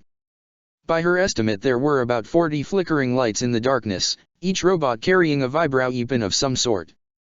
Their joints creaked and their pneumatics hissed as they slowly advanced towards the group. The room was large enough to maneuver efficiently, and thus they stayed close to the door so they could not be surrounded. "Take one each," Gerald commanded. "You finish up, take another. Am I understood?" "Sir, yes, sir," said the mercenaries in unison. "Karina, watch our flank," he continued. "On your guard." The only sound in the room was the sound of heavy footsteps, metal clanking on tile as the automaton's feet slowly advanced forward. It wasn't long before the lancers got into striking range, and as they started their first synchronized attack the room devolved into chaos. With shouts of effort the blade breakers rushed forward to meet them, as clanging and shouting filled the silence that was once there. Edelgard dashed toward the robot she had been eyeing for a while, bringing her holox up to strike in a wide arc. It carried a large axe with a vibrating head that hummed in an odd way, which she felt as her attack bounced off the head of its weapon. But the force was enough to push it backward, and Edelgard took advantage of that by pressing forward once more. It was a classic 1-2, a big sideways arc right, and then a downward slash. The first was blocked once again, but the second was too fast to be effectively dodged. These robots were slow all offense, no defense, and as long as Edelgard kept them on the back foot she was effectively in control. As the automaton raised its metal arm guard to block, she cleaved through it on one smooth stroke and forced it backwards even further. It went careening into one of its brethren, and the first mech fell to the floor while the second kept its balanced and moved forward. This one carried a massive warhammer that it swung with both hands. She leapt out of the way before it smashed her into bits, and the hammerhead shattered the tile on impact with a deafening crash. And as it struggled to pick up the heavy weapon, she leapt into the air and delivered a terrible blow to its head with her axe as she came crashing down. The automaton's warhammer clattered to the ground as she used her free hand to reach into its chassis to rip out its power core. She caught a glancing blow to her left shoulder from the first robot as she landed, but fortunately it bounced off her shoulder pauldron so that most of the impact was mitigated. Edelgard responded in turn by digging her vibro axe out of the automaton's comrade and whirling it around in one large strike. It cleaved the robot in half crosswise, as the top half fell to the ground still glowing from the molten metal where it had been severed. Edelgard caught glimpses of combat as she pressed on. Two automatons had a mercenary with a sword cornered, before her comrade used a hollow shield to deflect their attacks and begin pressing the offensive. There was the girl assigned to watch their flank, Karina, flitting back and forth between the exit and the fight as she threw daggers at the lights in the darkness. One mercenary caught a mace blow the wrong way, and crumpled to the floor in pain but not without spearing the robot through its power core with his lance as he fell. And there was Geralt, his massive sword blocking and cleaving at the same time. Countless attacks rained down on him, yet he managed to simply overwhelm his opponents with sheer force. A couple automatons rushed at him with lances, only for a single sweep of his blade to crush their bottom half and send them flying backward. She didn't take much satisfaction from destroying these things. Though they were clearly trained on good data, their shoddy construction and inability to pose a real threat meant that they were nothing more than a nuisance. Edelgard ripped her holox out of an automaton's chest before moving to cover a mercenary who had been pinned down by another holding a vibro's word. Blow after blow rained down on the man struggling on the floor before Edelgard cleaved the robot at an odd angle so that instead of cutting right through it went soaring. The automaton hit the wall and powered down as its power core became dislodged. "Thanks," said the man, as Edelgard reached out a hand to help him to his feet. She gave him a quick nod of acknowledgement, and continued on the attack. The battle was over in less than 10 minutes, as the last robot sputtered and died once a mercenary ripped her sword out of its chest and kicked to the side. Edelgard did a quick check to make sure nothing was moving or blinking before looking for Geralt, who she found taking stock of the wounded. Leith took a hammer to the chest. "Couple ribs broken," said a woman who Edelgard could tell was a medic since she had a little red cross plastered on her chest. Malia got stabbed in the shoulder, pointing to the woman lying on the floor as the medic applied healing salve and moved an auto-stitcher over the wound. "Anyone else got anything that needs attention?" "Fleur," said one of the mercenaries. "She's bleeding from her hand." "It's nothing," said the woman in question, dismissing the concern with a wave of her hand. "Don't waste your time." "Fleur," warned Geralt. You don't want it to be infected. She rolled her eyes, and reached her hand out to the medic. The medic slapped a roll of gauze that she could use to seal it up, and Fleur took it to begin wrapping her hand up. Hackett, Gerald called. A large man carrying a battle axe glowing orange with heat turned to face his captain, saluting. You're to take those two back to the camp and order them to move out. Yes, sir, said Hackett gruffly. He moved to lift Leith with both of his hands, before the latter croaked out something that made him settle for supporting him by his shoulder instead. Malia followed them, though her left arm hung loosely at her side and she seemed to be holding her sword oddly in her right hand. The rest of you, keep moving. He pressed his hand to his ear to activate his communicator. Pinelli. It's cleared. Move in. Yes, sir, Edelgard heard dimly. Geralt moved forward, muttering something akin to, private military contractor my ass, and, nuts and bolts be damned. No doubt he, too, was a bit disappointed in the fight, even if his men had sustained some injuries. They had been expecting trained mercenaries and cold-blooded killers, only to be fighting against a bunch of ones and zeros. And though technically any company dealing in combat robotics was a private military contractor, it was one in the same way that a donut was technically a straw. One of the robots, or what was left of it, caught her eye. She picked up the head off the ground and carefully inspected it, as sparks occasionally spilled out from where its neck once was. She ripped off a back panel to read the serial number. Identify, Edelgard said. It was a simple search query, one that any operator could do. But she didn't want to waste her time asking them, and her hideout had a few subroutines that could search through various databases. After a couple seconds the words, Neurodyne AMCU 7037, popped up on her screen. Neurodyne. A third-rate robotics company. But because they were third-rate they were incredibly cheap, and thus were in high demand. Still, who in their right mind would hire automatons to guard valuable product like Heaven? Heaven was worth many times more than its weight in pure gold, and yet whoever was behind this had cheaped out on the security. Only someone truly idiotic would do such a thing. Or someone very cheap. She had a gut feeling who was running this operation. Edelgard moved towards one of the crates, breaking the locks with the sheer force of her gauntlets. She knelt down to inspect the contents. With a click it opened, cryogenic gas leaking out in a large puff of gas to reveal a black case with vials spaced evenly. Each one contained barely a few milliliters of an iridescent liquid that seemed to shimmer despite the small amount of light in the room. She gulped. Heaven, she said quietly. Geralt moved by her side to take a look, and nodded. We're not gonna have time to destroy all of these. Wait for Pinelli and we'll clear the rest of the floors in the meantime. He put a hand on Edelgard's shoulder. It'll be done. She remained silent as Geralt moved away to investigate the rest of the room.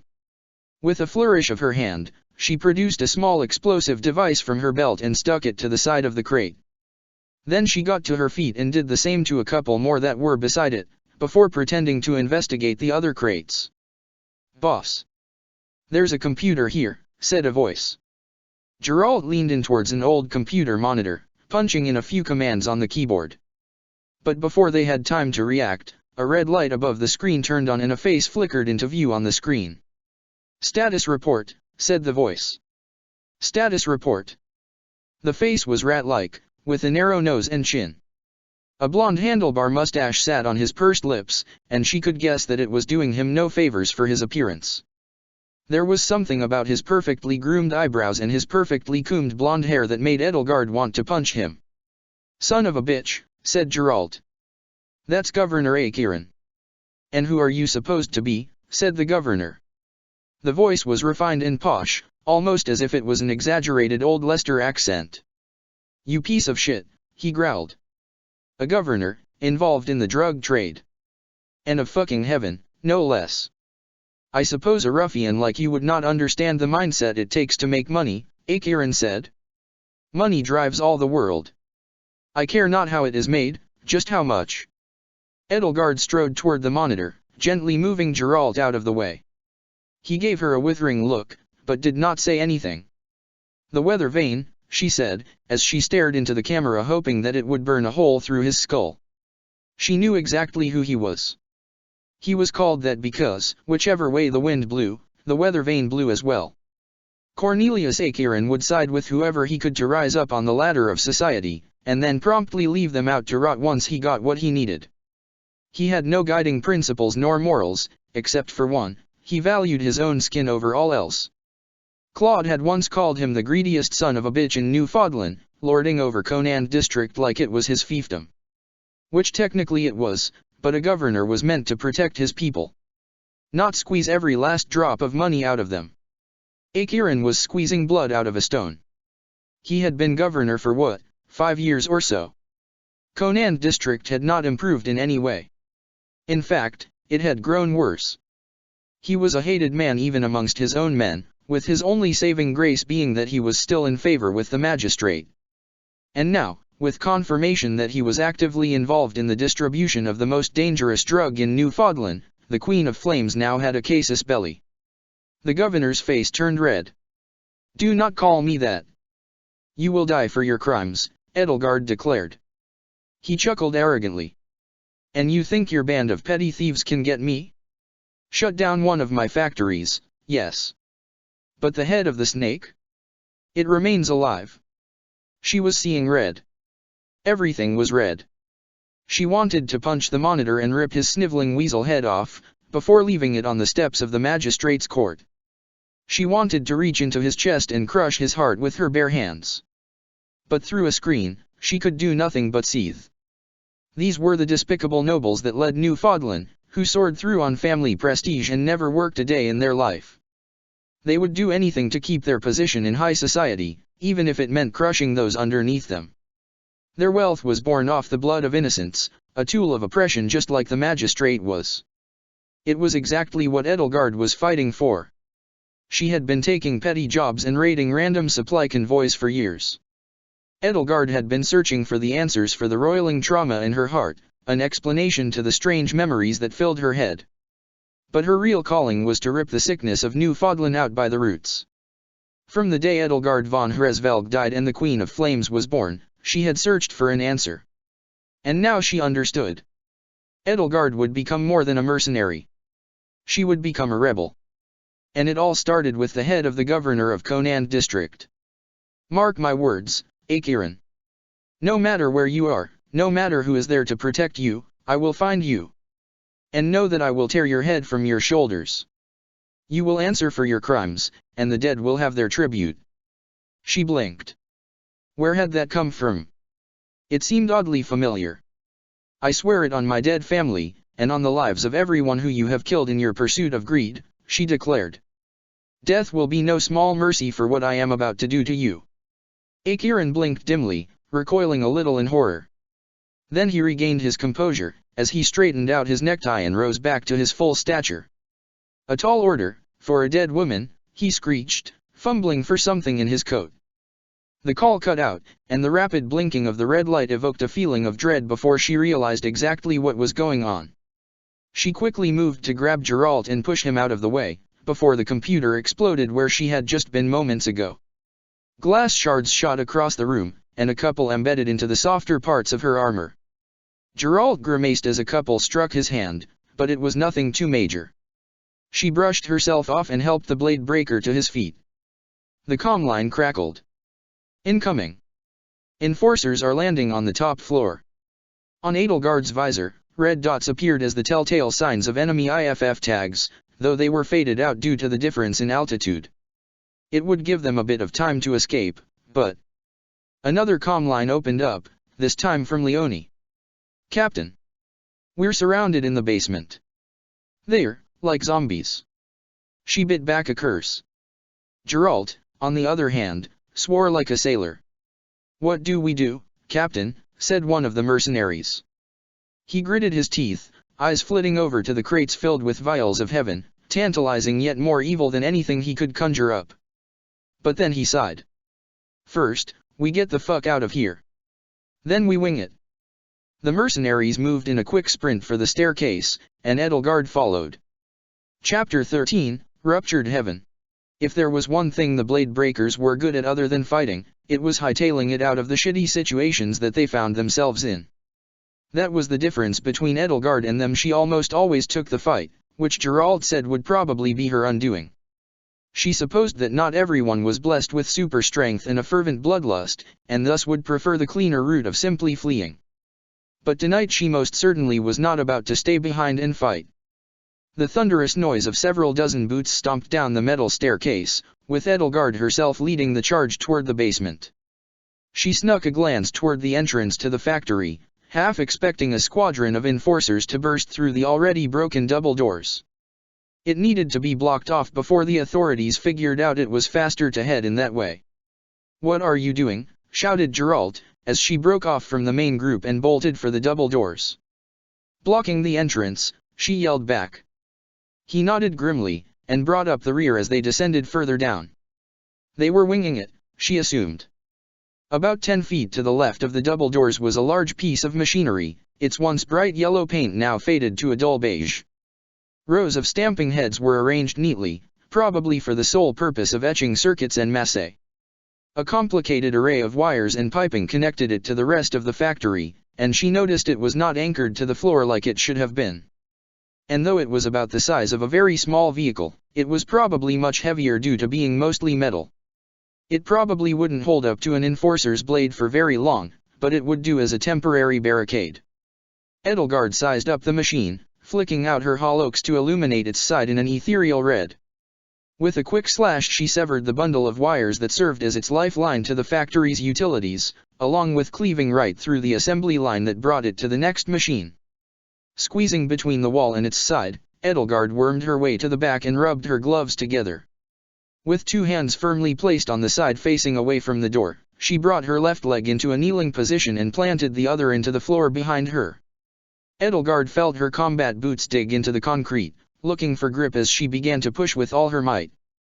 Metal groaned and her fingertips began to make small impressions into the panel she pushed on before the entire structure lurched slightly and began to move. It had taken a while to get used to her newfound strength after her augmentations. After a series of shattered teacups, snapped pencils, and a very embarrassing incident with an apple, she finally figured out the secret. Mercedes could lecture her all she wanted on restraint and delicacy, but it was really a matter of discipline. She did not break things because she had forgotten how to be delicate, but rather because she was unwilling to stop herself from pushing too hard. It was in Edelgard's nature to push until her bones cracked and her joints ached, and for a while she really did struggle. She found it strange that she no longer had limits. Or more accurately, she had limits, just not ones that she could reach in her day-to-day life. Edelgard could keep folding that piece of paper over itself, push a badly parked vehicle out of its spot with barely any effort at all, or punch a hole in the wall like it was made of tissue paper. But she knew that there was a point where instead of folding paper she was crushing it, that two cars might be too much for her to move at once, and that she was certainly not immune to breaking her wrist punching a metal wall. And it certainly did not make her invincible in battle, far from it. The patchwork of wounds and faded scars across her body served to remind her of that. So she pushed, the awful sound of metal scraping against concrete ringing through her ears as the sound of the blade breakers faded into the darkness. She estimated that it was at most a couple tons, because she could push it with some effort, and that was the most she had ever tried to move at once. Edelgard strained to push it the last few meters, and though she did not feel the ache in her muscles yet, she had worked up quite the sweat. It lurched to a stop as she carefully let go, and now firmly held both doors in place as they tried to swing inward, only to be blocked by a massive block of machinery. She gave it one last nudge and got back up on both feet. It would hold, she hoped. She slapped one of her explosives on the side facing her and moved towards the basement, leaving her makeshift barricade and the dark factory floor behind. She hoped dimly that the basement would be just as quiet as the floor above it. Unfortunately for Edelgard, she was very, very wrong. The basement was much larger than any scan suggested, probably due to acoustic muffling installed. The floor was a solid slab of concrete, with rust and scratches etched in as a permanent reminder of its use. A couple of fluorescent lights flickered weakly, illuminating some parts of the room with an eerie glow. There were various machines and construction equipment scattered across the room, but many of their parts had been scrapped a long time ago. The entire thing seemed to be one large room the size of the factory floor above, a far cry from the small storage room they assumed. And it was cold, not just temperature-wise. Edelgard felt it in her bones long before she stepped in the room. There was something very wrong with this place. She was certainly not alone. Geralt and his mercenaries were ahead, fighting through what seemed to be a dozen men. Or at least they probably had once been men and women. Now they were nothing but ravenous monsters. What was left of their clothes now hung loosely at their side, ripped and tattered in so many places it could not constitute clothing anymore. That was to accommodate for the rapid muscle and tissue growth, along with the painful restructuring of the bone that came with it. Veins bulged and pulsed on their necks and arms. Their skin was rotting, almost leathery in some places, which made it difficult to cut through. Edelgard spotted one with a massive right arm, which came at the cost of rendering its left as a useless stump that hung limply by its side. It used this massive arm to bludgeon a few mercenaries, regenerating wounds from any blade that tore through its flesh as flesh and skin stitched itself together. Another had probably been morbidly obese before heaven, and became a human blob propped up on two small limbs that might have been considered legs. It simply charged at Geralt, before he forced it backwards by slicing a large gash through its abdomen. But the wound was not deep, and she watched a black material ooze out before hardening into a seal. One of the main draws of heaven was that it gave the power of the goddess itself. Which was partly true, in the sense that only the goddess herself might have been able to handle it. The first and immediate effect of heaven was to remove all inhibitors of the brain.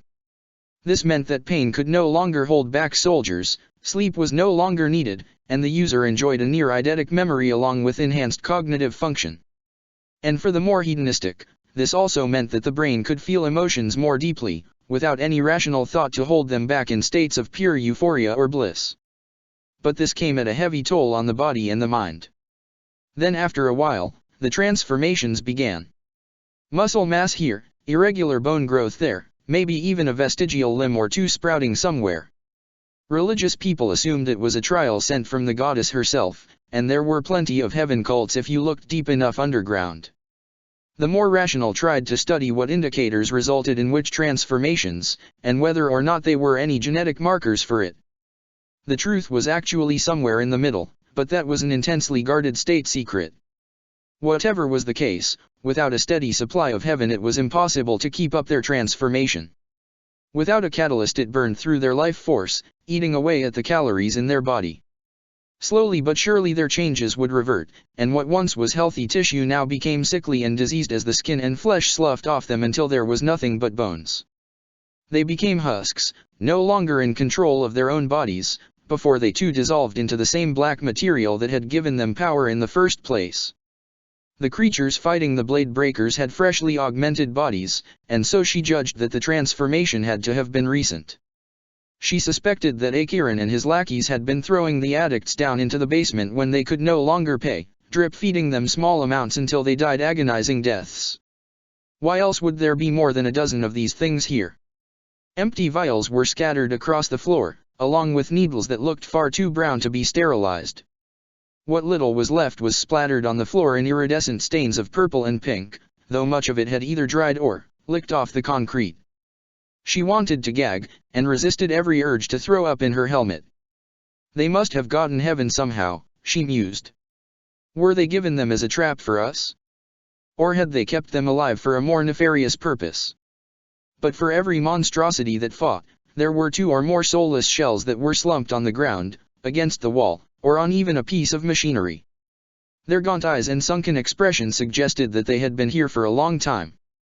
The closer ones had visible gashes and pock marks on their faces, as if they had been clawing at their own skin. Many of their limbs were atrophied, less than skin and bones and perhaps barely even living. It was the eyes that terrified her while the others were red with rage. These were bloodshot and puffy. Almost if they had been crying.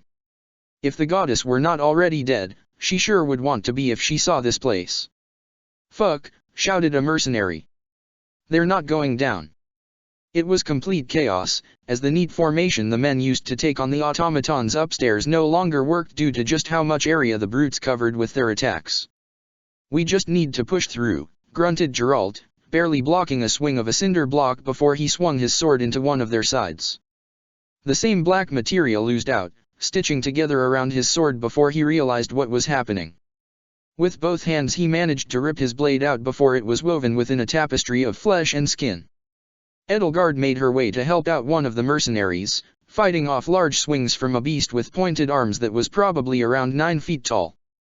Their stumps were covered in a glossy black, ending in sharp edges that most likely would slice through anything with little to no effort. Though they were not intelligent, the fiends fought with the ferocity of a cornered animal. It was all she could do to keep blocking and slashing at the beast's joints, as the mercenary by her side searched for a weak point. Her hollow axe flared in the dim light, leaving behind streaks of red energy as it slashed through bone and flesh alike.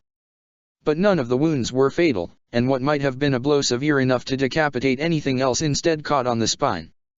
None of the mercenaries seemed injured like the automatons, the beasts were nothing but predictable. And the well-trained machine that was Geralt's band of madmen managed to handle themselves pretty well. In the corner of her eye, Edelgard saw them bring down a man crawling around all fours, with fangs sharp enough to punch through titanium. Geralt managed to plunge his blade into one of the smaller ones, before bringing it all the way through to bisect them. But it wasn't long until the black ooze began pouring out, forming into the familiar red strings that made up muscle and weaving a tapestry of leathery skin on top. She herself managed to bring down the one with arm blades by keeping it occupied while the mercenary by her side cut its Achilles tendons. Slowly but sure they managed to make headway, forcing the creatures back. Now they were close enough to catch a glimpse of Leonie's team in the entrance. She saw them struggle to hold the creatures back even as the two mercs equipped with incineration gear let loose a harsh spray of flames toward their enemies. They were split into two sides, each forcing the creatures away from the center of the room and towards the sides to clear an escape route. Damn. And here they were supposed to be on a torch and burn up, not a rescue one. Geralt. Leonie called. Try not to kill them. I don't think, he said as he delivered another earth-shattering strike, we can kill them. The gash he left quickly sealed itself back up, and the monstrosity soon lunged forward once more. We can still save them, she shouted. The irony of the moment was not lost on Edelgard, as she watched Leonie hack away at one of them with her short sword. There's still people under there. Oh, Edelgard thought. She meant the husks, not the hulking abominations that threatened to gnaw her head off. Could they even be saved? What was left beneath their empty visage and their decrepit bodies, barely moving other than the guttural rasps that left their mouths? If there was any consciousness behind there, it had long been burned away to sustain the bright flame that was the effects of heaven. She wondered dimly what choices in life they had made to turn to heaven. It was a single taste. A taste of what it felt like to be the goddess. Sheer power coursing through your veins. Perhaps they had been down on their luck, spending what little they had left on something more valuable than liquid gold. Maybe they truly felt weak and despicable, and heaven proved to be the solution. Or maybe it was their pathway to a better life, carving out a name for themselves with what they thought was a magic panacea. Did they deserve a second chance? Or rather, was it too late? As she swung her axe in a flash of red towards one of the more monstrous ones, her mind drifted as she thought about the concoction that coursed through her own veins. The first time she was injected with heaven it was not out of her own volition. She didn't even know what it was. As scion of a noble house, she lived a sheltered and privileged life. Edelgard did not have the liberty to learn what a drop head was or what prices a vial of heaven fetched on the black market. Those were simply things she did not think about out of sight, out of mind. So when the doctors tied her down to the operating table, this time without the standard muscle relaxant, she squirmed and wriggled in her bindings. But they were made out of solid metal, and she already had red marks all over her wrists and ankles. Any more, and they would tear, which might have been a mercy compared to the experiment. Her vision blurred, though it had been blurry for quite a while.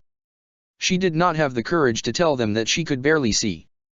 To admit that she was losing her vision was an admission of failure, that she had lost her ability to observe the world around her that was unthinkable. She would not swallow her pride and do it. All there was in the world was the bright circular light she stared into, the standard lighting at an operating table. It was the only sun she had known for months, and was beginning to forget what real warmth felt like. Edelgard overheard a conversation between two figures, presumably a doctor and a surgeon. Or at least, she hoped that they were a doctor and a surgeon. Pa would have never even entertained the idea of taking her to a back-alley doctor, but she would not be surprised if those experimenting on her did not have the qualifications to do so. Any doctor worth their salt would go into honest work. Experimenting on children, she supposed, did not fall under honest work. No, they were not doctors. They were butchers. Subject Theta Epsilon 92. EVH. Beginning Phase 2 of augmentations. Gamma strain of Have 200 mg. Extract concentration 0.05%, nonite concentration 0.01%. Beginning injection process after priming with vulnerary. Dangerous game you play. But if this works, this one's will has not been broken yet. She may still succeed.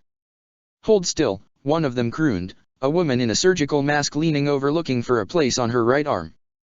Though she squirmed and writhed all she wanted, the bindings only tightened, and now she could barely move anything.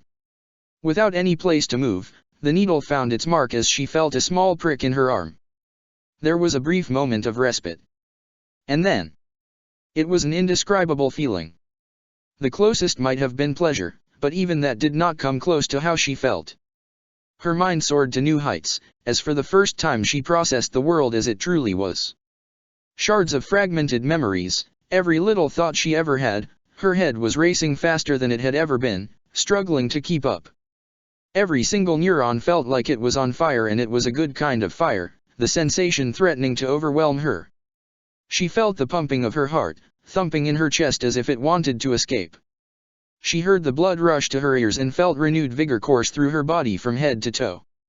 It continued on for what seemed like an eternity before she felt it. It started as a small sensation in the back of her mind, a minuscule thought compared to the festering pool of emotions in her head. But it moved on its own. She felt another consciousness inside her own mind, poking at things that it shouldn't be poking at.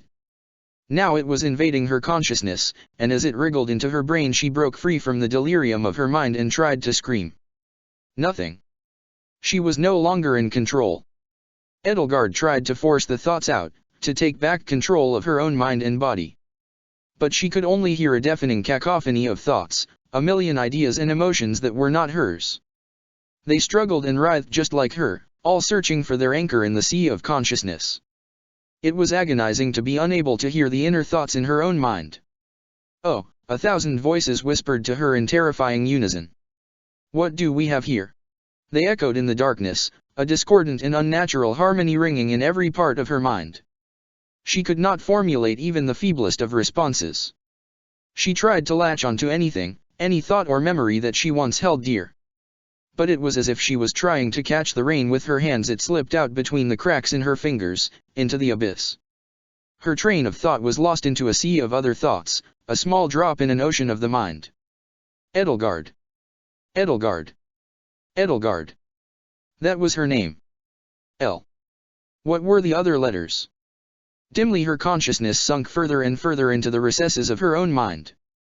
She was aware that she had a body, and that body was currently on a medical bed staring into a bright light. But she could not feel the harsh light shining down into her eyes, or the cold of the bed, or the blanket that was on top of her. Her body moved of her own accord, breathing and blinking even though she willed herself not to. Join us, a voice said.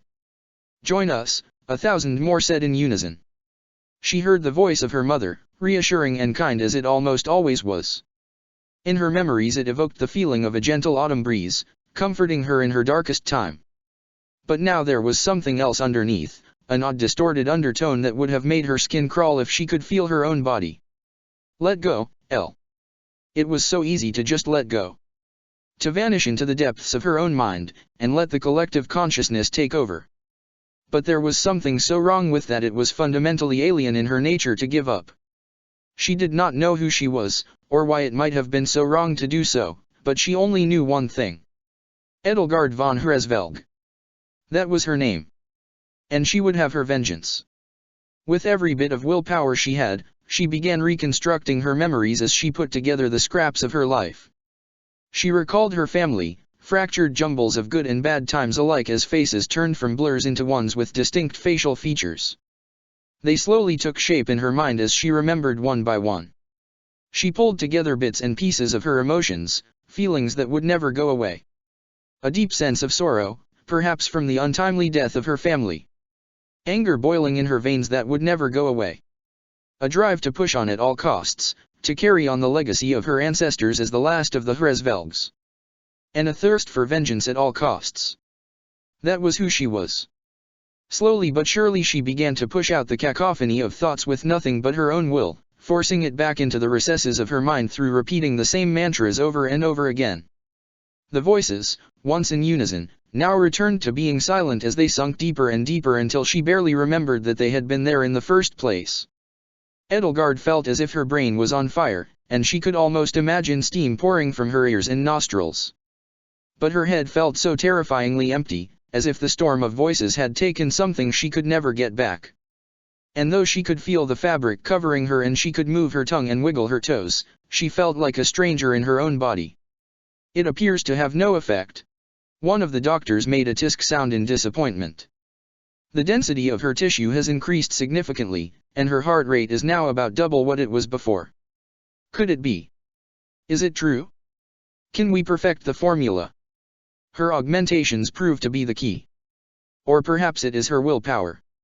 Then the world shifted around her, as whites and blues gave way to red and black. Now the previously white surgical room was replaced by the dark bricks of a decaying dungeon. She laid not on an operating table, but on a cold slab of stone, and if she could move through her restraints she might have winced at the hard surface. Instead of a fluorescent light boring into her eyeballs, now the room was lit only by torchlight, which flickered weakly in an attempt to drive the darkness away. The two doctors in surgical masks morphed into something else entirely. On the left, the blue surgical mask morphed into a man with an unnaturally pale face and scaly skin, with stark white hair and eyes. The syringe that he had been holding now turned into a dagger, dripping with blood. Her blood. And on her right, she found herself staring into an elongated face etched with a cruel smile. He had the same nose her mother had, a pointy and distinguished one that complemented his horseshoe of a mustache. Long chestnut brown hair fell behind him and draped over his shoulders. And of course, the lilac eyes. The same ones that she had, devoid of light and hope. Volkhard von Arundel. Her uncle. She corrected herself. No. It was the demon that wore his face. And here he stood, looming over her body as if to gloat. Good. I see my darling niece has made herself comfortable, he said condescendingly. Another round of blood reconstruction. Then we will see if she is made of the same weak flesh that her brothers and sisters were. Edelgard tried to scream in horror but only a weak gurgle came out, and the world faded to black once more. The headache hit harder than ever before, as she nearly collapsed to the ground in a fit of pain. Her grip loosened and her axe fell uselessly to the floor. Edelgard fought the urge to retch, before barely ducking a swing from the heaven-addled fiend she was fighting. Instead of taking a swing, she balled her left hand into a fist and delivered a solid haymaker into its groin. Bone crunched and flesh squished from the impact, knocking it away. Seeing the people in the basement reminded her that heaven still coursed through her veins, a dormant parasite that might arise from its slumber and take over.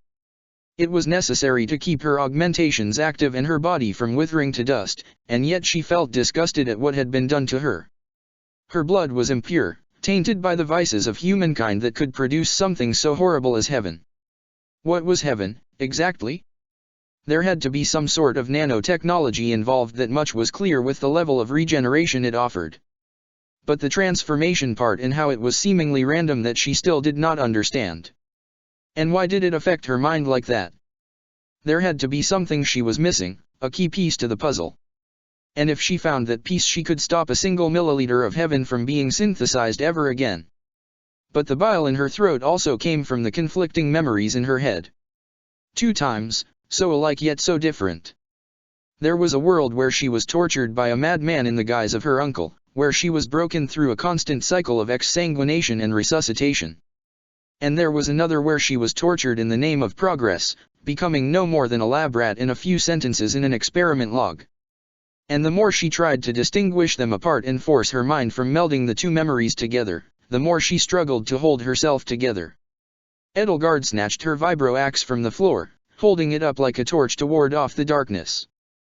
The Blade Breaker's offensive line had managed to push all the way to Leonie's team, and drew attention away so that they could regroup as one cohesive unit.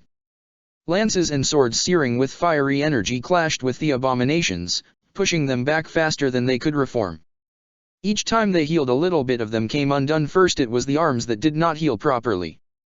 Then it was the legs, shortening each time until they walked on no more than stubs. Then as they crawled on the ground helplessly, their torsos began to deteriorate, until finally the black sludge that gave them life threatened to consume them entirely.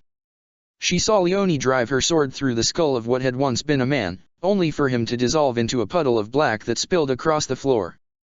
The beasts rushed forward, and with a yelp she leapt back and watched as they devoured what had once been another human being with relish. There must have been at least a dozen of them left, and they completely ignored the humans in the room in favor of their newfound appetite. Even the husks made an attempt to move toward it, though any effort to put pressure on their bones would have snapped them. "Holy fucking shit," Leonie whispered. "That's the most unholy thing I've fucking seen," muttered the captain. She supposed that he might have made a crass joke based on the way he trailed off, but these days the blade breaker had little need for humor. Unless he was drunk. The rest of the blade breakers stared at the sight, before Geralt came to his senses and snapped at them. "Move," he shouted. That brought them back to reality, and they made a mad dash for the tunnel entrance as the fiends lapped up what was left of the black sludge on the floor and began moving toward their offensive line. A few dozen mercenaries running for their lives was hardly a good omen, so Edelgard followed them too. She was all too happy to leave the creepy basement and its drug-addled fiends behind, as she ran towards the cavernous darkness up ahead. The service tunnel doors had been blown off its hinges, and what was left was yet another entrance into the abyss. "There!" shouted a voice, and with it came the sound of thundering footsteps. Across the basement floor about a couple 100 feet away were 2 squadrons of enforcers, dressed to the nines in tactical gear.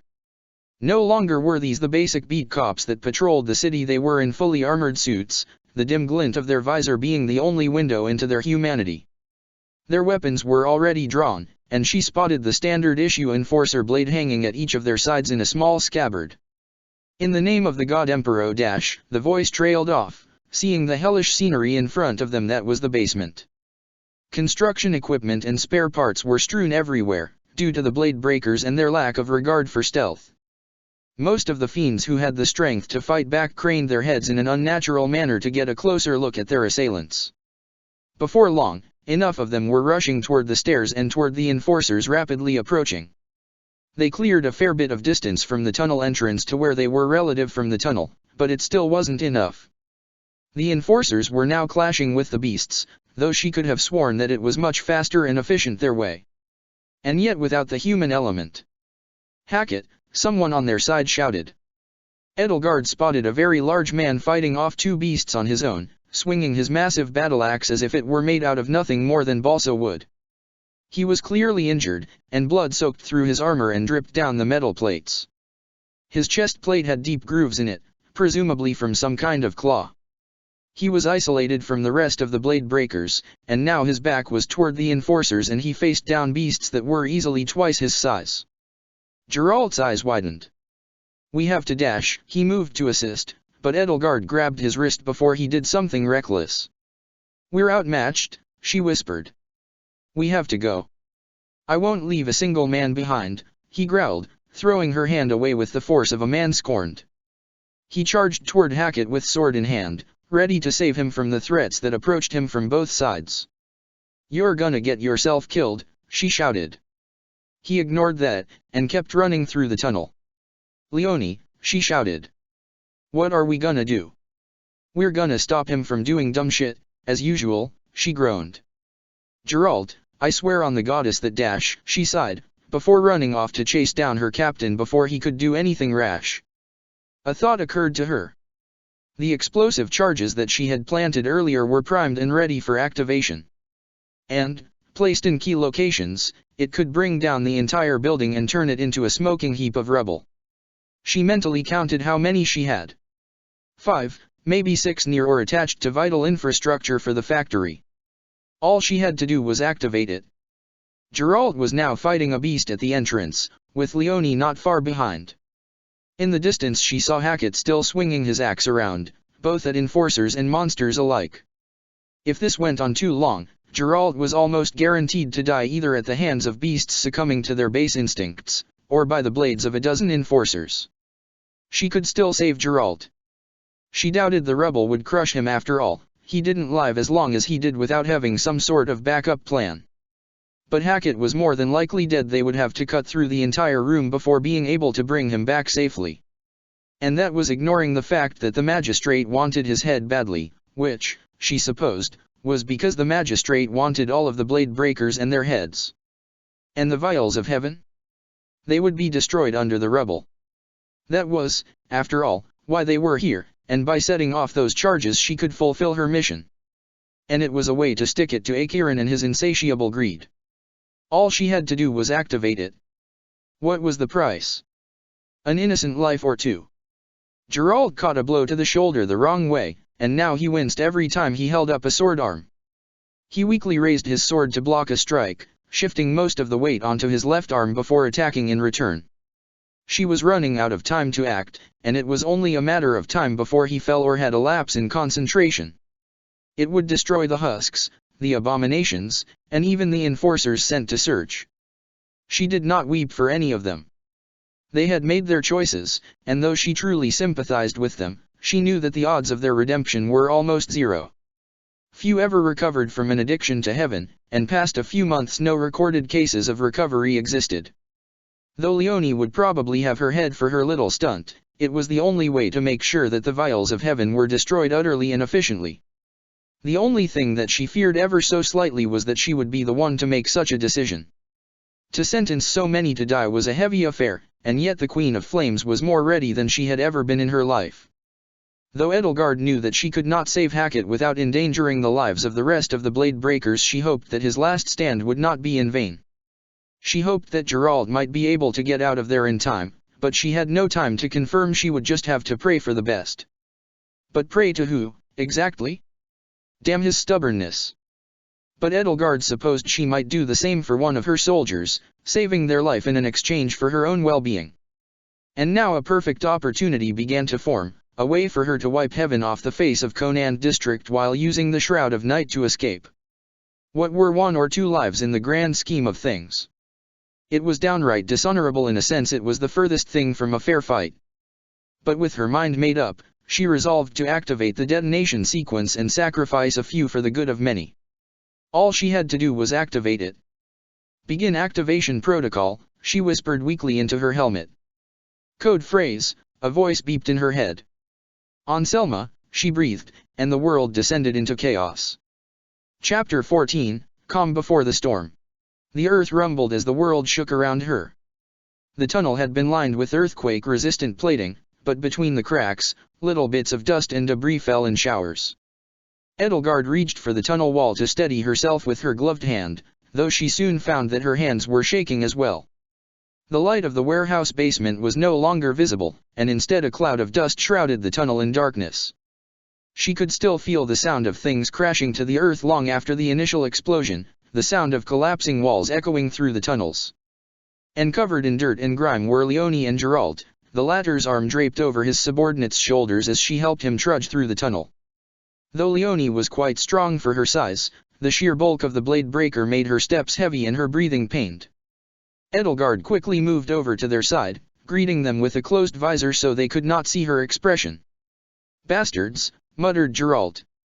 His head was pointed at the floor to avoid straining his neck, and his gaze was leveled at where her boots were. His sword arm hung limp at his side, while his other arm grabbed onto it so that it would move as little as possible. Probably broken, if she had to guess, although she doubted it would keep him stationary for long. But as usual, he was silently seething under that grim visage of his. Would they really destroy their own building? Leonie mused. Unless. She made eye contact with Edelgard. There was a pause. She was quite painfully aware of what that implied. No, Edelgard lied. She made a show of shaking her head. It was theatrical, in a way. Lying was as easy as breathing for her. And if she could convince herself of the lie, then it was easier to fool others. Geralt snorted. Even if she did do it, would the Queen of Flames tell you? I guess not, sighed Leonie. Edelgard moved behind them and let Geralt's arm fall onto her shoulder, as Leonie slipped out from under her boss and relaxed her tense stance. She dusted off her right pauldron once the load came off of her shoulders, though it really didn't help much as the rest of her was still covered in dust and soot. She sported a nasty cut on her cheek which had already begun to scab over. The blade breaker was quite heavy even for a man of his stature, so she simply let his feet drag on the ground and hoisted the rest of him up. The three of them trudged through the tunnel towards what they hoped was safety, two pairs of boots echoing down the seemingly unending path. Not a word was spoken between them, the silence spoke for itself. It wasn't a matter of trust. Both the blade breakers and the Queen of Flames knew that they had their own secrets, things that couldn't be shared for the sake of their cooperation. No, it was a somber affair, the kind that her team had felt when they recovered what was left of Vitaly and buried him. Geralt and Leonie had lost one of their men in the rubble, and no words would change that. The latter was famous for mouthing off at all times, and yet she too was silent. She snuck a glance at Leonie, watching as her brow furrowed in thought and her face twisted through a litany of facial expressions. The first one to break the silence was Geralt. He pointed, or at least tried his best to point, at a ladder on one of the nearby walls. Its iron bars had been rusted with age, bolted directly into the tunnel itself. She followed his gaze up, and did not see an end to the ladder as it fed into a service hatch that seemed to never end. "We're going up," he said. Leonie started the climb, carefully grabbing each rung as if it would fall out at any moment. Geralt broke out into a coughing fit, so she carefully let him settle on the floor as she grabbed her grappling hook and tied a knot around one of the straps on his armor. He gave a curt nod as she began to ascend. The line of her hook slowly unwound with a spooling noise as she focused on putting one foot above the other, and one hand above the other over and over and over. There was a point where she could only see Leonie above her, and the metallic line that descended into the darkness. Suddenly she looked up to find that the hatch had opened up into light, and Leonie was already making her way out. She waited for Edelgard to make it within arm's reach of the surface, and extended a hand for her to grab onto. She took it, and Leonie lifted her toward the light. The first thing she noticed was that it was still technically dark out, which made sense since they hadn't been fighting for that long. The light she saw was not the light of day, but rather the stars shining upon her once more. She found herself in the middle of a long forgotten road with Leonie, though abandoned buildings and empty warehouses lined the side of the street. This was still Conan district, but it was a lot more empty. A distant pulling on the line reminded her that there was still a very large, and impatient, man on the other end of her grappling hook.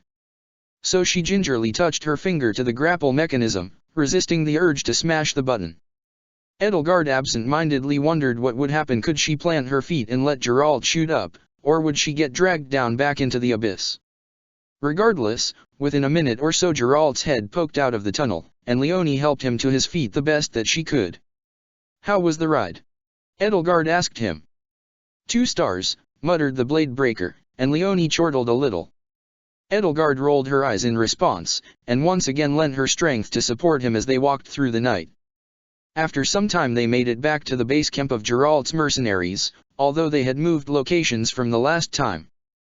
The medics they had on hand were swarming around the base, and Geralt bit back quite a few colorful curses as they forced him to take a seat so that they could examine his arm. Edelgard refused any help, though she appreciated the offer. Most of the men were relatively unharmed, though the gaping hole in their roster did no favors when it came to the mood of the camp. A few of the mercenaries were sitting around a fire, telling stories about Hackett. That he once slew a giant in the forests of Duskur, that Alel would not take him because they feared his axe. Some were closer to the truth. He had room in his heart for many lovers, and perhaps many Hackett JRS were running around Newfoundland. He had saved many of the men from certain death with his bravery, and now he had made the ultimate sacrifice. "To Hackett," one voice said. "To Hackett," they all said, and Edelgard found herself joining in. It had to be done. Didn't it? She had gotten exactly what she wanted. The facility was destroyed, those damned zombies were dead, and a fortune's worth of heaven was destroyed. And yet a part of her hated the idea of sacrificing one for the greater good. If she were smarter, if she were more cunning, if she were faster, could she have saved him? Leonie ran up to her, the wound on her face now properly bandaged. "Ah, Queen," she shouted. "The captain's looking for you in his tent." Edelgard nodded, and followed her lead as she walked over to a small camping tent that was ostensibly only for Geralt. She unzipped the flap and made her way in, only to find Geralt lounging in a chair with one arm in a sling. He had taken off most of his armor and now wore casual clothing, and she wondered what tailor had the gall to serve him considering how large his clothes had to be. Leonie poked her head in, gave a thumbs up, and then zipped the tent flap closed behind her. "Queen of Flames," he rumbled. "Good work today." "Thanks," she said. "I'm sorry to hear about Hackett." He nodded. "He was a good man. But any of my men would have done the same." "I suppose they would have," she mused.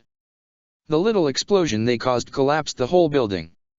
Everything in there is gone, and the thing is still burning based on satellite data." He absent-mindedly tried to move his arm in the sling, and grimaced as he realized his holodeck was under a makeshift cast. "Whatever it was, everything in there is gone." She suppressed a sigh of relief. "We achieved our mission, then." "Not exactly," said Geralt. "Yes, everything in there was gone. A small fortune in heaven, gone. But those people are dead now." "They were dead the moment they touched heaven," she retorted. The corner of Geralt's mouth twitched. "Doesn't matter. The point is, they also destroyed all of the evidence." She internally face-palmed. Shit. How had she not realized that destroying the whole thing would have also destroyed all the evidence of wrongdoing?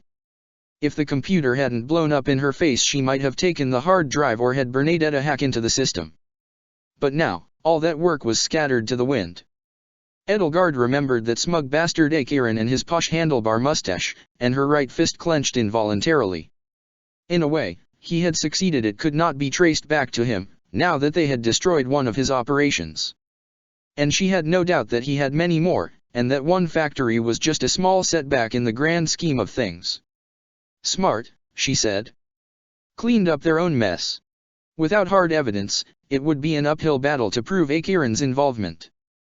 They would have to move into the rubble and find evidence, or perhaps release some of the recordings of the battle. But it was their word against the word of Conan District's governor, and if he said that it was doctored footage, most people would probably believe them. But that doesn't mean that the weather vane is innocent," he said. "Akiran." He nearly spit onto the floor, before he remembered that it was his tent that he was spitting on. "He's going to pay." "On that, we agree," said Edelgard dryly. "So, you have a plan?" No, she did not have a plan.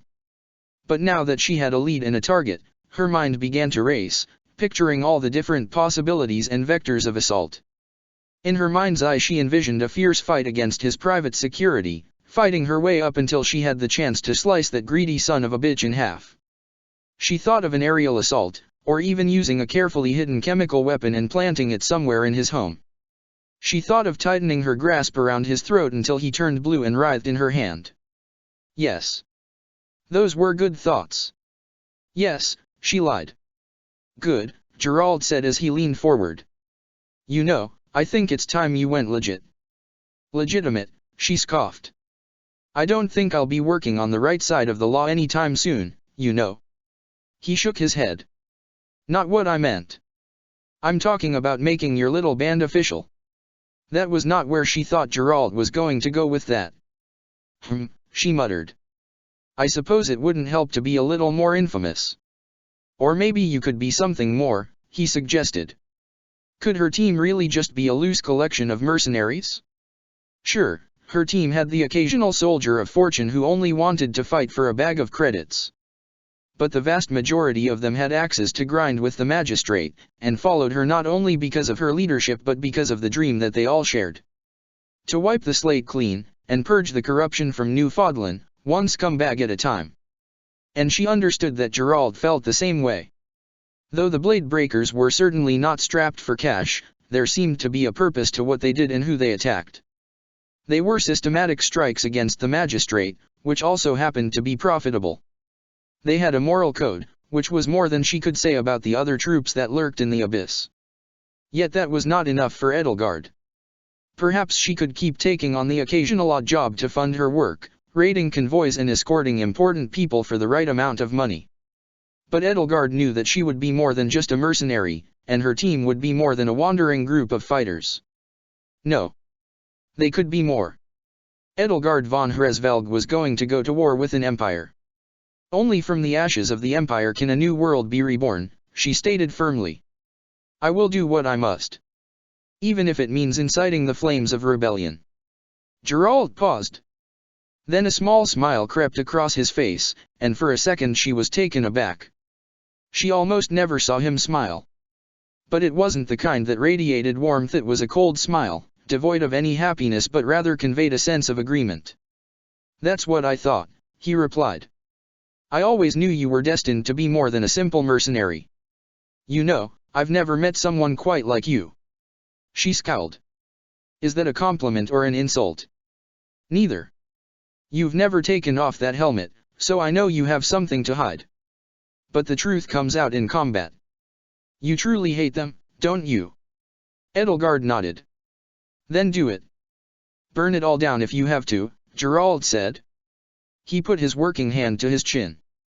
But you need a spark to start a rebellion, he trailed off, probably thinking about what it would take to get the magistrate truly riled up. And what if I put Akiran's plate on a platter and reveal his true colors, she proposed. It was one of her finer ideas, killing two birds with one stone. Perhaps, Geralt said. It'd be quite the catch. And it would draw a crowd. A small hint of a smile graced her own lips. With that, I could get resources. Sponsors. And I'd be doing Conan District the favor of a lifetime by putting that worm into the ground. The more and more she thought about the plan, the more she began to like it. She would do almost anything to make sure that he never took a breath as a free man ever again. And if it aligned with her goals, it was perfect. Humph. You're lucky I'm bedridden for a week, or else I'd be charging in there first, Geralt said. He took a large swig from his flask, splashing a bit on the floor below him. Make sure that bastard gets what's coming to him. Edelgard chuckled, though it was mirthless and hollow. Don't worry. I'll make sure it gets done. You have my word. She turned to leave, but before she made her way out, Geralt called for her to wait. She whipped her head around. What is it? She said. Be careful, the blade breaker reminded her. You know what's at stake here. Not just your team, but everybody under the boot of the magistrate. You don't want another Dusker. She scoffed at that. And when I have been anything but careful. She ignored the part about Dusker to avoid riling up memories she did not want to rile up. Edelgard didn't even wait for his reply before she stepped outside onto the wet grass, glinting softly in the moonlight. She knew full well that being careful was a fool's errand. Biding their time, being patient, that was enough of that. No. She would find Akiran and make him sing until his vocal cords bled, before sending him off to meet the goddess herself. And after that, she would begin a war against the Empire in earnest. For Dima. For her mother. For all those who died at the hands of a tyrant and the tendrils of corruption that snaked throughout New Fodlan. And for Edelgard von Hresvelg, who had died years ago only for a steely-eyed queen to take her place. It was time to make her move. Here's the plan, Edelgard said. Caspar groaned. I hate your plans. Quiet, she chided him. You never follow them anyway. He made a tisk noise, but otherwise did not reply. He could be quite the ostentatious fool sometimes. She gathered the entire team, name pending, in her rogue's hideout the afternoon after her adventure in Conan District. There were 15 of them there, which meant 15 bodies willing to fight for her cause till their last breath. Petra was there on crutches, and from Edelgard's brief conversation with her she seemed to be recovering well. Even Bernadetta was there, eyes awkwardly looking down at the pretty lights and not at the people around her. Each and every one of them gathered around the hollow table, pulsing gently with blue light that illuminated everything nearby with an eerie glow. Placed squarely next to the command center where the rail line once was, Edelgard found that it was oddly calming to make hand gestures in order to control the hollow table. Each and every pinch and twirl of her fingers meant something, as she raised her hand to swipe away any extra files that were open. If there was one thing Edelgard was good at, it was commanding attention. Maybe it was that her subordinates were too well trained to goof off or lose interest when their commanding officer spoke. But as Dorothea once said, you have presence, Edie. It's like you fill the entire room up, and when you talk you command authority. It's a shame you're so shy about it. She preferred that explanation, and so her soldiers' eyes were fixed on the hologram projected from the table without any sign of waning interest. "This," she said as she gestured to the schematic of a tall building, "is Conan Tower." Statistics popped up next to it, noting that it was 1,800 feet tall exactly. It was a relatively rectangular building, covered in glass and steel like most buildings in Newfoundland. Jagged angles and smooth surfaces reached for the sky itself, a single spire jutting above an otherwise unremarkable skyline. "As you probably know," she continued, "Governor Cornelius Lemnis A. Kieran lives in a penthouse suite, denoted in red." She pinched her fingers together, zooming in on a section of the building that gently blinked red on the top layer right beneath the spire. Pretty much the top 2 floors are owned by him, so he could be anywhere within there. "So, we're going to go in and grab him. Any questions?" Casper's hand shot up. "Yes," Edelgard said. "When you say grab him, how exactly are we gonna do that?" Her face twisted into a grimace. "Pincer movement." "Okay, but where are the pincers?" "One team lands on the top, and one team punches through from the bottom." His brow furrowed. "There's absolutely no way it's gonna be that easy. I have faith in us. And besides, Bernadetta can hack her way into the tower and commandeer it from the inside out." "Right. Actually," she said, her voice coming out as almost a whisper. "What is it?" Edelgard asked. "The whole building is protected by FRFR Frildarius security." "And?" she asked, clearly perplexed at why that would be a cause for concern. "Leader?" "May if I?" asked Petra. Edelgard gave a curt nod in response, and all eyes turned to the injured woman. "Frildarius security systems are being, what word is it, uncrackable. Even I have difficulty greatly breaking through." She pointed to the small but noticeable purple lines that crisscrossed the building schematics. "Every room is being monitored, every voice is being recorded. We should be considering greatly the possible risk." "And even I can't crack their code," interjected Bernadetta. I checked." "Bernie, you destroyed a nuclear centrifuge from a magnet in an antenna. There's no way a security system is going to be the thing that stops you," said Edelgard. It's like a sheer wall," she said, shuddering. "Like a giant brick wall. No openings. Or nothing that would be easy. Boss, maybe if you give Bernie a week I dash." She raised her hand in defeat. "Fine, you've made your point. Okay, so we can't hack into the security system remotely. There goes the first plan." "See," crowed Casper. "I knew it was going to go to shit." Flesh flashed her team captain a stern look, and raised her hand menacingly as if she was about to pull him by the ear. He recoiled in horror, and his excitement quickly vanished. Edelgard pretended not to notice, and continued talking. "Okay then," Edelgard said. "Plan B. We bomb our way in." "B for bomb," somebody muttered. "Figures. I don't know if that's a good idea," replied Amani. "Isn't the core of the building made out of reinforced durasteel? We'd have to use atomics to crack that thing." "Good point," she noted. "By the time we get up there they'll have cut power to the elevators. There's no way a bottom-up assault would work." Flesh chimed in.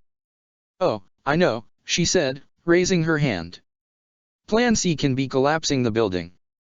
The whole table glared at her. "Oh right," she said dully. "I forgot we need him alive." "Well, that is kind of the point, Flesh," Edelgard chided, "although I appreciate your enthusiasm." She racked her brain, remembering the possible routes of attack she had drafted up over the course of the day. "Let's go with Plan D, then." Edelgard used her hand to mime drawing a D. Back in college there might have been snickers, but anyone in the mercenary business with a sense of humor was probably criminally insane, so no one even bothered to chuckle. "Plan D is parachuting onto the spire and securing an LZ." She drew an arrow pointing from the sky above towards the spire, which jutted out into 3D space as a very messy splotch of red on a canvas of air. "Someone's gonna do a lolo jump onto that thing." "Not it," said Casper instinctively. The room put fingers up to their nose, well, all except Edelgard, who stood there with her arms crossed. She sighed. "Yeah, I'm probably going to be the one doing that," Edelgard admitted. But you could at least try to be a bit more enthusiastic. A little 3D model of an airplane flew by, which she tapped to pause its movement. She then redrew an arrow to the spire. So I'm gonna jump out of a plane, landing on the spire somehow. Then, I'm gonna punch a hole in the side of the building with an explosive. We're gonna need something with high enough yield to break the glass, since it's rated to take hits from a laser blast, reasoned Amina. Perhaps one of Linhard's presents will do. Exactly. Then I'm going to set up some sort of drop zone to get the rest of the team in. Petra scowled. I was being aware that only you were the parachuting one, yes. Well, that, and we have one single windsuit. Yes, so what is being the alternative? Oh, I know, said Flesh. A zipline. That's what I was thinking too, said Edelgard. 400 Williams Place, she said, now panning to a different building altogether, is less than 1,000 feet away and about 2/3 the height. This one was even more blocky, clearly designed to be some sort of manufacturing facility, albeit one that was far too tall to function efficiently. But what mattered was that it lacked many of the safety measures that Conan Tower had, and its rooftop seemed relatively open. Perfect for an operation. She tapped the drawing twice, and a line now connected the much smaller building to its larger counterpart. We erect a motorized zipline, and use it to bring the rest of the team over. No way, said Casper. What if the wind blows when we're on it? It's steel fiber, said Edelgard, slightly annoyed. It's meant to move with the wind, anyway. She returned her attention to the diagram of Conan Tower, as the line now pointed to the 82nd floor, which was a dozen or so under Akiran's private residence. We're going to set it up, and make our way in. Easier said than done, a voice muttered. You guys are going to be waiting on that rooftop tonight, until I give the go-ahead and you secure the line on your end. She coughed. Although no guarantees that line is gonna be there when we try to escape. So in case it snaps or someone tries to snap it, somebody's gotta stay behind and guard the line. Petra raised her hand. I will be doing it. Edelgard glared daggers at her. Petra McNeary, you have barely even recovered from our last mission and you want to fight. Yes. Fine. Just have someone guarding it with you. Amina squeezed Petra's shoulder, though whether it was in happiness or anger she could not really tell. Though she didn't like the idea of two of her best fighters stuck on defense duty, she couldn't exactly send Petra out in good conscience, especially considering her injuries. After all, she didn't need that many people fighting through the tower. She wagered that she alone might have been enough on paper, but there was no shortage of surprises that the magistrate had up their sleeve and thus she needed every bit of muscle she could get. So the escape route, Edelgard continued, all depends on that zipline. Either that, or we go the long way. Parachutes, muttered Amina darkly. Ah, sweet, said Casper. I've always wanted to try those things. Let's just hope we won't have to use them. She swiped away the holographic image of the building and brought back Conan Tower into view. With 2 fingers she zoomed in on the interior of the building, as the upper floors blinked red. Highlighted were 2 elevator shafts that went all the way down to the bottom of the building. We also need to cut off any help that arrives, so first priority is to secure the elevators. Use whatever is necessary to make sure that no one can go up and down. She mimed a snipping movement with her right hand. The moment we start ziplining in, the security system will probably activate. So we're gonna go in, grab him, and get out. Edelgard looked away from the hologram, before turning her eyes to every single one of her subordinates. They looked at her with a mix of determination and contemplation, and she was once again reminded that their lives were in her hands. Every choice, every mistake, it was on her. Any questions? She asked. The room was silent. I have a question, asked Flesh, raising her hand. Yes. How are you getting above Conan Tower? And where the hell are we getting a plane? Edelgard kneaded her hands together. I'm gonna call in a favor or two. You'll see. She didn't seem too convinced by that answer. How many guys are protecting him? Asked Casper. I'm itching for a good fight. I'm not sure, she admitted. Conservative estimate would be a whole private military contractor and their task force. Well, I hope it's worth it, he said. Any more questions? Edelgard said, scanning the room. The room remained dead silent, and she swore that she could hear even a pin drop fall on the floor. All right, then, she said, stepping away from the hollow table and onto a nearby pallet conveniently placed so that she could tower over the other people in the room. She now looked down on them, her gaze remaining steely-eyed and unwavering under the mask of the Queen of Flames. Each and every one of them, from all different walks of life, followed her each and every move. Their actions hinged on her decisions as a leader. Tomorrow, Edelgard began, will mark the first day of something greater. We will no longer be simply a ragtag group of misfits, a bunch of mercenaries with no thoughts other than coin. As she spoke, she brought her hand up to emphasize certain lines, moving them up and down with the inflection of her words. It only felt natural when giving a typical Edelgard speech. Governor Akiran is a corrupt noble who deserves to be put down. But he is not the only one. Countless others exploit the masses for their own gain, lining their own pockets at the expense of others. And he is just the start. She balled her hands into fists, holding them at each side of her. You all are here, not because you wanted to make money quick, but because you were swayed to fight for a cause. To fight by my side, in pursuit of a better future. She scanned the crowd. Petra stood there silently, never wavering in her resolve to fight for Brigid despite her severe injuries. Caspar tapped his feet together impatiently, although his fists were also balled together. Amina simply glared at her, a sight that would have frightened poor Edelgard if she were younger and weaker of heart. She swore she saw a figure standing behind it all, draped in greenish-blue hair and those dimmed doe eyes that she was so in love with. She stood there with a blank expression other than the small grin that crept onto her face. For a moment Edelgard wanted to jump down from her box, reach out and touch her hand to see if she was truly real. The woman was mouthing something that she could not comprehend, and for a moment a thought occurred to Edelgard. She tried to grasp it, but it fluttered out of her grip, and the memory that she remembered faded away into the ether. Then before she even realized, the woman had disappeared. Edelgard felt something in her heart stir, as it yearned. It yearned so badly for someone she had never met before. She barely even remembered who she was to Edelgard, and yet. Edelgard clenched and unclenched her fists, bringing her back to reality. More than a dozen pairs of eyes looked at her expectantly, as she took a deep breath and steadied herself once more. I can't thank you enough for fighting by my side, she said. And if you are not willing to do so, you are free to leave. No one moved. Tomorrow, we deal our first blow against the Empire. We show them that we are more than just flesh and blood, that the magistrate is filled with scumbags like Akiran, and that we deserve a better world. Not just New Fodlan, but all of the Empire. Her voice slowly grew louder and louder, as confidence seeped into her veins. No longer are we soldiers of fortune, but rather knights of justice. If raising the flag of rebellion is what it takes, then we shall raise it high. If burning down the old world is what it takes, then we will pour gasoline on it and light it ablaze. If I am the only one, Edelgard continued, then so be it. I will fight the Empire until my last breath. But I'm willing to wager I'm not. You all are here, ready to fight in order to create a better world. Will you lend me your strength?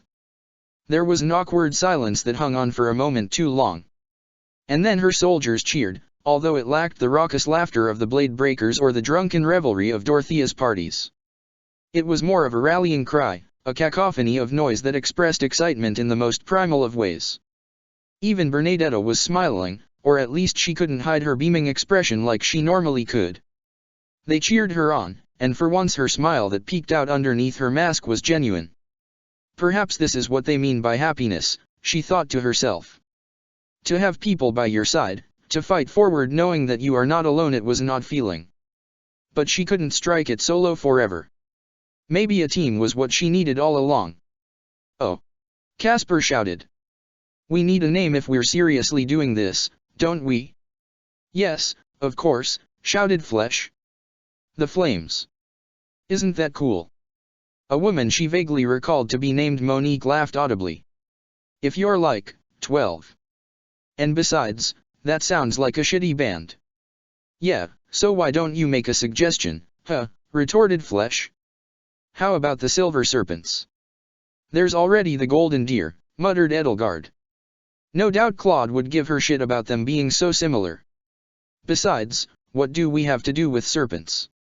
Silver sheep might be better, someone suggested. The room devolved into chaos, as everybody started to shout and make suggestions for what they were called. Edelgard watched them bicker and squabble, until she noticed Bernadetta and her pensive look. She was a few feet from hiding in the corner, and plugging her ears would probably do nothing for the loud mess that was the room. Edelgard jumped down from her pallet and returned to her places as the head of the hollow table. "Bernadetta," she called. "You seem lost in thought. Any ideas?" And no. Wait, I mean, yes. Yes, I have one." "What is it?" "Well, you see, most of our uniforms are black, and your favorite animal happens to be a bird."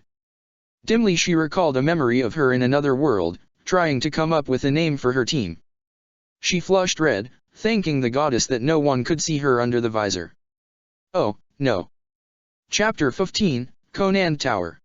The last person she wanted to owe a favor to was probably Claude von Regan. But like many things in her life, Edelgard found that she really didn't have much of a choice when it came to the unsavory individuals she dealt with. "Oh, you know, it was no big deal commandeering a plane for you," Claude said jokingly, though his tone betrayed his true intentions. "You know, since we're friends and all that. And of course, after all that effort, a simple thank you would suffice."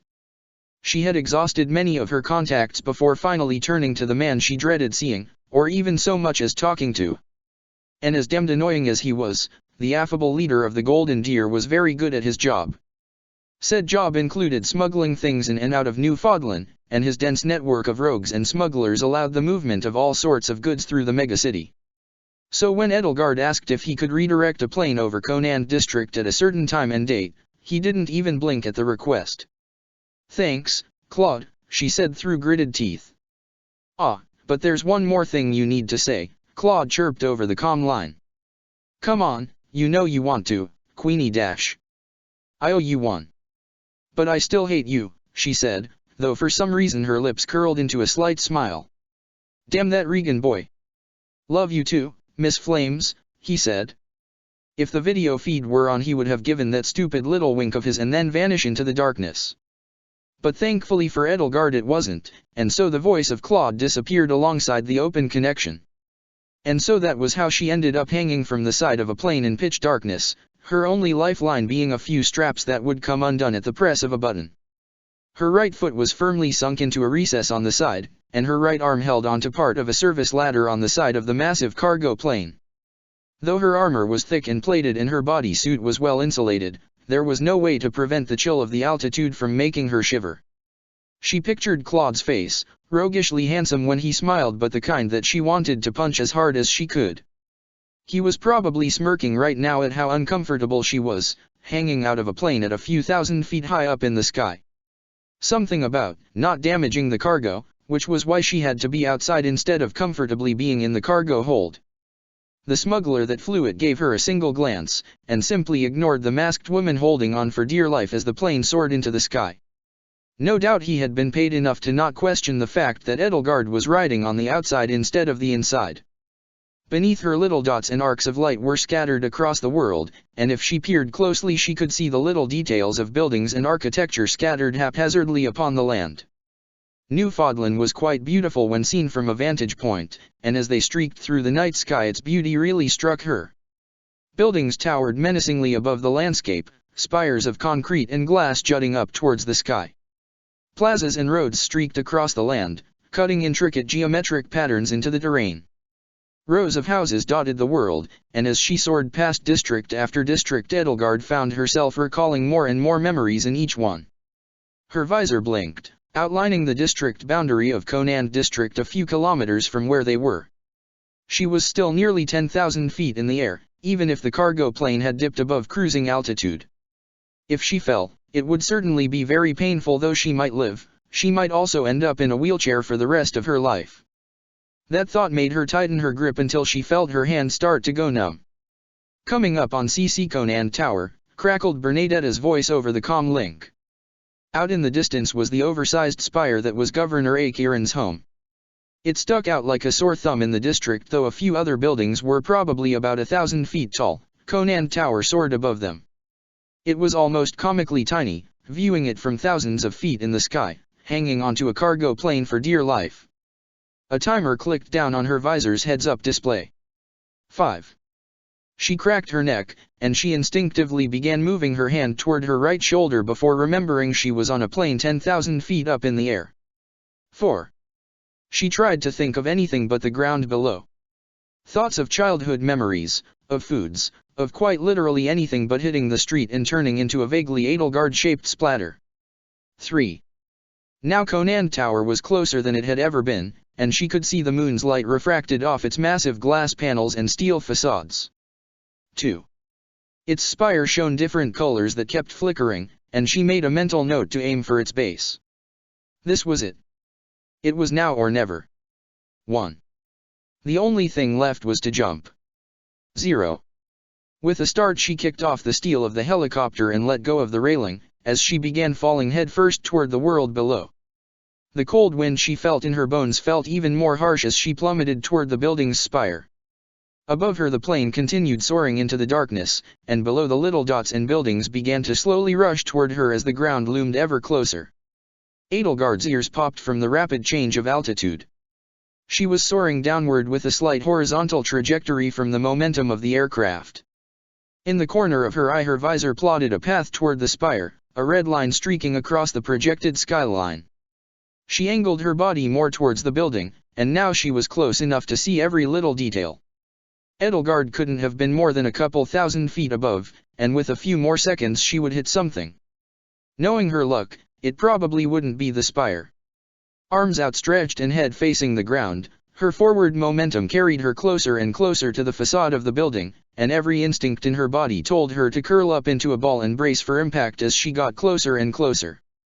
She could see the guardrails around the spire, and the small catwalk that she was aiming for. With a bit of luck she could land on it on 2 feet. A bit of luck, she thought. Dima was always the luckier one between the two of them.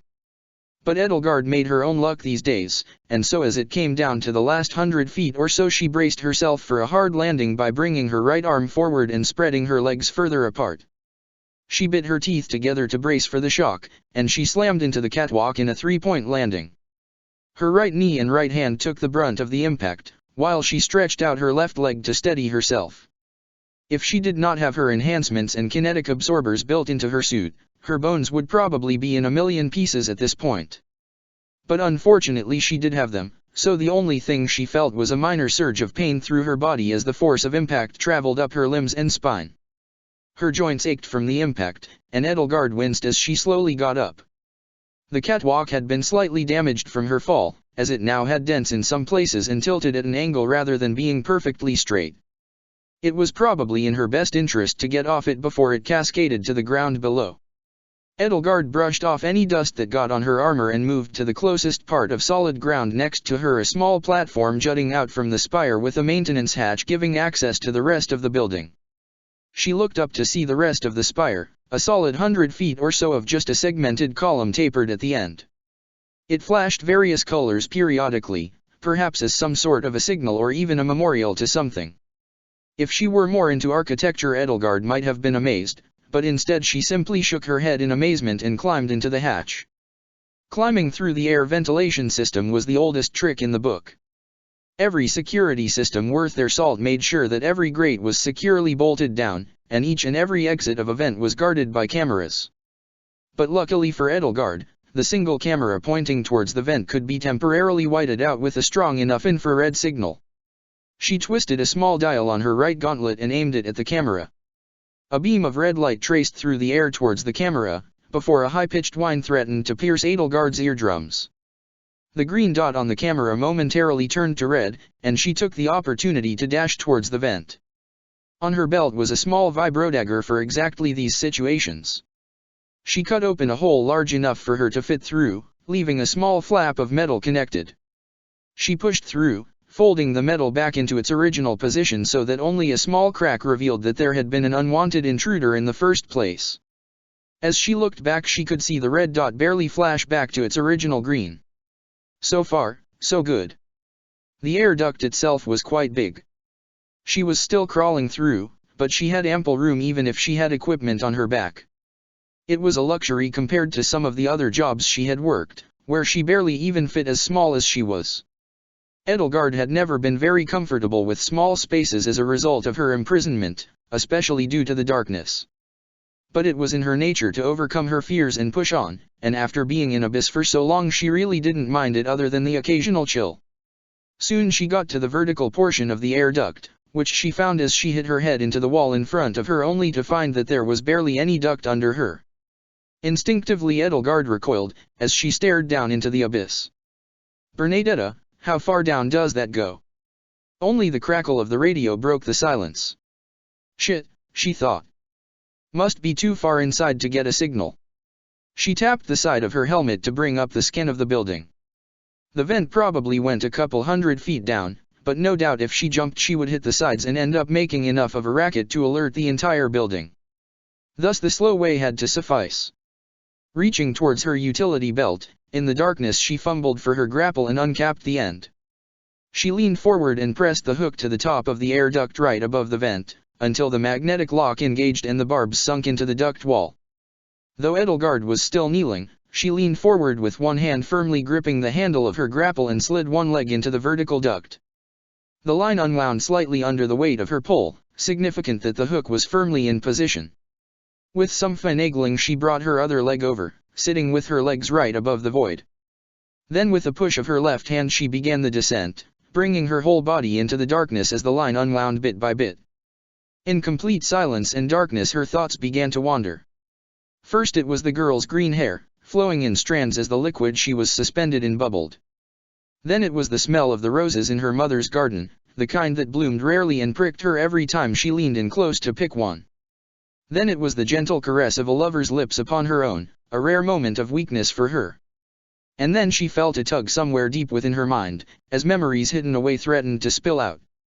Edelgard now realized how horrifying it was to be unsure of her own past. What was truly real anymore? She was confident that yes, she was Edelgard von Hresvelg, last scion of an extinct bloodline. She was fairly confident that she lived in a world with spaceships and lasers, not in a world of magic and cavalry. Yet there was something so tantalizing about those alternate memories, where a crown of thorns resided upon her head and she waged war against the world. It almost felt more real than her actual memories, as if the world she was in right now was simply an aberration on the timeline. The feeling of déjà vu in her bones told her that there had been another Conan Tower. In a different time, in a different world, things had gone down very differently. As she continued descending down with only the grip of her grapple to keep her from tumbling down, Edelgard's mind began to stray once more. Conan Tower was a bloodbath. Though none of her fellow students had taken severe injuries, it was clear that fighting their way to the top would not be a bloodless battle on their part. Edelgard herself sported a nasty bruise above her left eye, courtesy of a glancing blow from a mace. A couple arrows were embedded in Raphael's bulging muscles, dripping with blood as Mercedes moved a rag to staunch the bleeding while sprinkling some of her white magic into the wound. Caspar was out cold. He had taken a hit from an axe on his helmet hard enough to dent it, although it luckily did not cut through. Even Claude was struggling, though what she assumed was his crest of Regan was stitching up any wounds that he suffered. "Princess Edelgard," yelled one of the Knights of Syros. She vaguely recalled that it was Gilbert. An older man, with the same fiery orange hair as a certain member of the Blue Lions, swung his massive axe around in a wide arc. His steely resolve made her stiffen her spine instinctively. This was not a man to be trifled with. "We have the flank, but your classmates need you at the front." Normally she would not take orders from anything remotely related to the Church of Syros, but this was a matter of life or death and so she complied wordlessly. She whirled around, her heavy battle armor clanking on the ground. It was heavy, but she was fit enough to walk in full plate with little issue. Her twin crests took care of the rest. The spiral staircase of the tower continued for what seemed to be an endless amount of steps. She traced it as it went up and up for goddess knows how long, each step more arduous than the last as she trudged upwards with axe in hand. Towards the front she saw many of the Blue Lions engaging the enemy. This was not the first time the students of Garagmok would kill bandits. And it would certainly not be the last. Edelgard caught a glimpse of Ingrid fighting off a masked bandit, barely keeping him at bay with her lance. She furiously poked at him, trying to slip under his guard. In the thick of things was Prince Dmitri himself, his normally blonde hair now covered in blood and dirt in a manner unbefitting of royalty. He used sword and lance with equal prowess as he cut his way through, although for some odd reason he had the faintest grin on his face. It was Sylvain who needed help the most, and so she rushed forward to cover him and give him a breather. Two bandits were pushing him backwards, and there was only so much he could do with his silver spear. With all her fury Edelgard surged forward, shield first, forcing the bandits to dodge out of the way.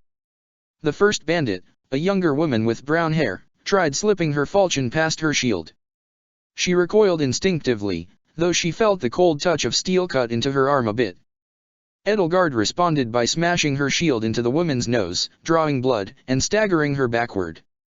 The second bandit, a surly man with tinges of grey in his hair, aimed for Edelgard's head with a mace.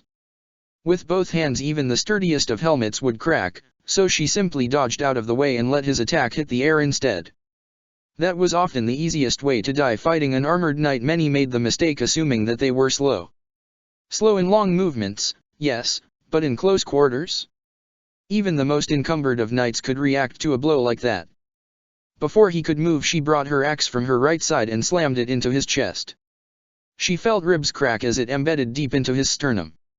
His body fell to the floor as Edelgard wrenched it out of his entrails, blood still dripping from its blade. The first bandit was in the process of retreating, and so she hurled her already bloodied axe at her. It hit her squarely in the back, and she let out a guttural scream before falling to the floor. She heard a groan behind her, and was reminded that Sylvain José Gautier was still on the floor. Against her better judgment she offered a hand to help him up, and he took it to pull himself to his feet. "So, Princess, I suppose you just offered me your hand in marriage," he quipped. "Save it for whichever common wench you chase after next time," she coldly replied. He sighed. "Thanks, Edelgard. You were slower than usual," she said. Distracted, almost. His face went from his usual pretty boy act to a hardened one, with steely eyes and a determined expression. "I have to kill him. Not like this, you won't. Get yourself together." She offered him a vulnerary from under her armor, which he eagerly downed in a single shot. "Come on. We have a tower to stow dash." Then the world went black, as a searing pain shot through her forehead and her nervous system lit on fire. Every bit of her felt pure agony, and slowly her mind began to unravel. Her thoughts turned to nothingness, as her very consciousness began to dissolve into the ether. Fragments of memories surged through her brain, struggling to stay afloat, until there was nothing but darkness. Silence. And then time surged backwards, and the threads of the world stitched itself back together again. Her thoughts began to reform, her consciousness resurfaced, and Edelgard found herself in the process of offering Sylvain a vulnerary once again. "Edelgard," a voice yelled. It was female, a hint of vulnerability beneath it, but stern nonetheless. What was normally a monotone speaking voice now betrayed emotion, and that meant it could only be one person in this world. "Sniper." She reacted by bringing her shield up and blocking an arrow.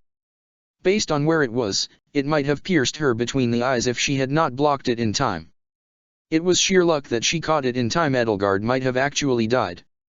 Her professor had a gift for these things, calling out things just in time to save people. There were far too many close calls, and it was a miracle no one was dead so far. Then Sylvain crumpled to the floor as blood sprayed from an open wound, and she heard a high-pitched scream coming out of her own mouth. She tasted blood on her tongue as she bit down. "Calm down, calm down, calm down, calm down." Edelgard had gotten lost in her own memories again. She reminded herself that she was in an air vent, rappelling down with only a grappling hook to hold her steady. She was trapped in one of the most high-security buildings in all of Newfoundland. She was on a mission to capture Governor Akiran. Edelgard ran through a litany of thoughts in her head, things that she knew to be true and thus could keep her rapidly beating heart steady for a bit. It was better if she did not dwell on things that she did not understand. Slowly but surely her breathing slowed to a normal pace, though the panic in her body made her want to lash out and scream. "It's okay," she whispered to no one in particular. "It'll all be okay." Edelgard did not feel truly safe until her feet touched down on solid ground. or at least as solid as an air vent could be. That's enough tight spaces for a while, she thought. No more of that. She pulled out her vibrodagger and cut a hole into the bottom of the vent, slowly cutting until she had a hole wide enough to fit her. And with the poise of a trained acrobat, she jumped through, legs first, and tumbled onto the hardwood floor. The first thing she did was survey the room for cameras. Edelgard noted two, which were not pointed at her but rather at the entrances to the room. "There you are," said Bernadetta. Bernie W. was worried. "Hen, you lost signal." "I'm fine," Edelgard said gruffly. "Can you do something about those two cameras?" "Can do, boss." She heard a crackling noise. Sparks flew from each camera, the normally green light now devoid of any color as its power died. Even for her, that was a new one. "How you'd do that," she whispered into her comm link. Wizard never reveals her secrets." "Or, that's how I think that goes," replied Bernadetta sheepishly. "Wizard? Quite a magical way of phrasing things," she thought. "Thanks," Edelgard muttered, as she leapt to her feet and moved toward the glass window. The room itself was quite unremarkable, other than the fact that the air duct ran directly through the ceiling right above it. As a combination of both a residential and a business building, there was quite a lot of real estate that ended up getting sold and bought over the course of the year. This room just happened to be one of them, a fully furnished office lounge facing southwards toward 400 Williams Place, where the rest of her team waited anxiously for their leader. What might have once been a bustling office now was covered in plastic bags and caution tape, and crates were stacked in each corner. The only thing left untouched were the windows. The main one pretty much took up the entire wall, a massive glass surface that stretched from floor to ceiling. Like most glass windows in Newfoundland, with only the touch of a button it could become as translucent as the user wanted. Right now it was moderately foggy, and slightly darker than glass might suggest. It was also bulletproof to the point where anything short of a battering ram would not even make so much as a scratch. But the walls were only as strong as their weakest link, which hinged on being able to open and close portions of the window to let fresh air in. Edelgard pressed her gauntlet to the control panel inconspicuously placed right below the glass window, and after some fiddling a small portion of the window folded in on itself to reveal an opening. The foggy glass gave way to reveal an unfettered view of Newfoundland in all of its glory, lights and stars alike dancing in the night sky. She scanned the skyline and found one building in particular not too far below. She was close enough to see a group of mercenaries standing on the rooftop. Her mercenaries. Edelgard leaned her body slightly out of the window to get a better look. The building was somewhere around 500 to 600 feet away, and about 200 feet below her. It was the perfect angle for a zipline, if any zipline could actually stretch that far. That was why she had a specially designed zipline launcher. It was originally developed to cross between buildings in urban warfare, and Linhard had gotten hold of one of the newer models meant for the Empire's special forces. She knelt down and began to assemble it out of the knapsack she carried on her back, and it looked more like a rocket launcher than a zipline. The projectile was a self-deploying anchor connected to over 1,000 feet of thin but incredibly strong steel cable. Electromagnetic force then propelled it massive distances, enough to cover the distance between buildings and latch onto a proper surface. With some preparation on both sides, it was a safe and secure way to ferry troops from building to building that she would not hesitate to take advantage of. Edelgard rested the launcher on her shoulder, keeping her finger off the trigger while aiming with the virtual reticle displayed on her visor. She was lucky that the calculations were being done automatically. She had never been the greatest shot, but at least now all she had to do was aim. Once she found her mark, she pulled the trigger, and the recoil of 100 pounds of steel wire and anchor shooting out knocked her off balance. She saw the rope shoot out into the darkness, staying straight but slowly arcing toward the building below before it firmly embedded into the rooftop. "Petra here," a voice over the comms crackled. "Anchor is having deployed." "All good on our end," Casper said. "How are things looking on your side, Queen?" Edelgard pulled the launcher off her shoulder and placed the butt end of it on the ground. Automatically it anchored itself into the floor, leaving small cracks in the ground where its metal teeth sunk into the ground. Then the small harness system began winching itself from her side all the way down towards her team that awaited below, at a speed that was quite quick even by Edelgard's standards. With any luck it would make its way down and ferry her team, several members at a time. "Cable secure," she said. "Bernadetta, how is the zipline looking?" "All systems nominal," she chirped. "Have a safe trip." "I'm taking the first ride," said Casper. "Always rushing headfirst into danger." That was Casper, all right. She did not dare to look at the cable. The weight was agonizing, as Edelgard racked her brain for things that could go wrong. What if the harness failed? What if the cable collapsed? What if the steel fibers were frayed? Empty thoughts that did nothing to assuage her already fragile mental state. But to her great relief, about 2 minutes later a mercenary appeared out of the darkness, tightly gripping onto the harness with both hands. He quickly unclasped the hook around his belt and leapt onto solid ground. "Sheesh," Casper said with a grin. "What a ride." His black armor looked a bit big on him, though the hexagonal armor plating and segmented joints meant that it was lighter than it seemed. His power gauntlets hung from his side, gold and blue plating shimmering under the light of the moon. And most importantly of all, he was in his standard eager mood. "Good," she replied. "Bring the rest of the team up," she said into the comms link. "Batches of 5. "Roger that," said a few voices in unison. As her team climbed up the stairs, it reminded her all too much of the memories that threatened to resurface. Another Conan tower, though instead of blood-stained granite stairs it now was simply an empty concrete stairwell. With a shiver, she recalled her own untimely death at the hands of a carefully nocked arrow. Or at least, what might have been her own untimely death. It was odd having premonitions of her own death, which would be fine if it were confined to her present world. But now her memories were even more fragmented than usual. There were quite a few floors to go, considering Akiran's private residence was 15 or so stories from their entry point. Some of the mercenaries moaned and griped about stair climbing in heavy armor, but Edelgard simply ignored them and led the charge up. At least she could take comfort in the fact that Bernadetta had knocked out all the camera feeds in the stairwell. Something about cracking the codes and looping the camera, the specifics were beyond her.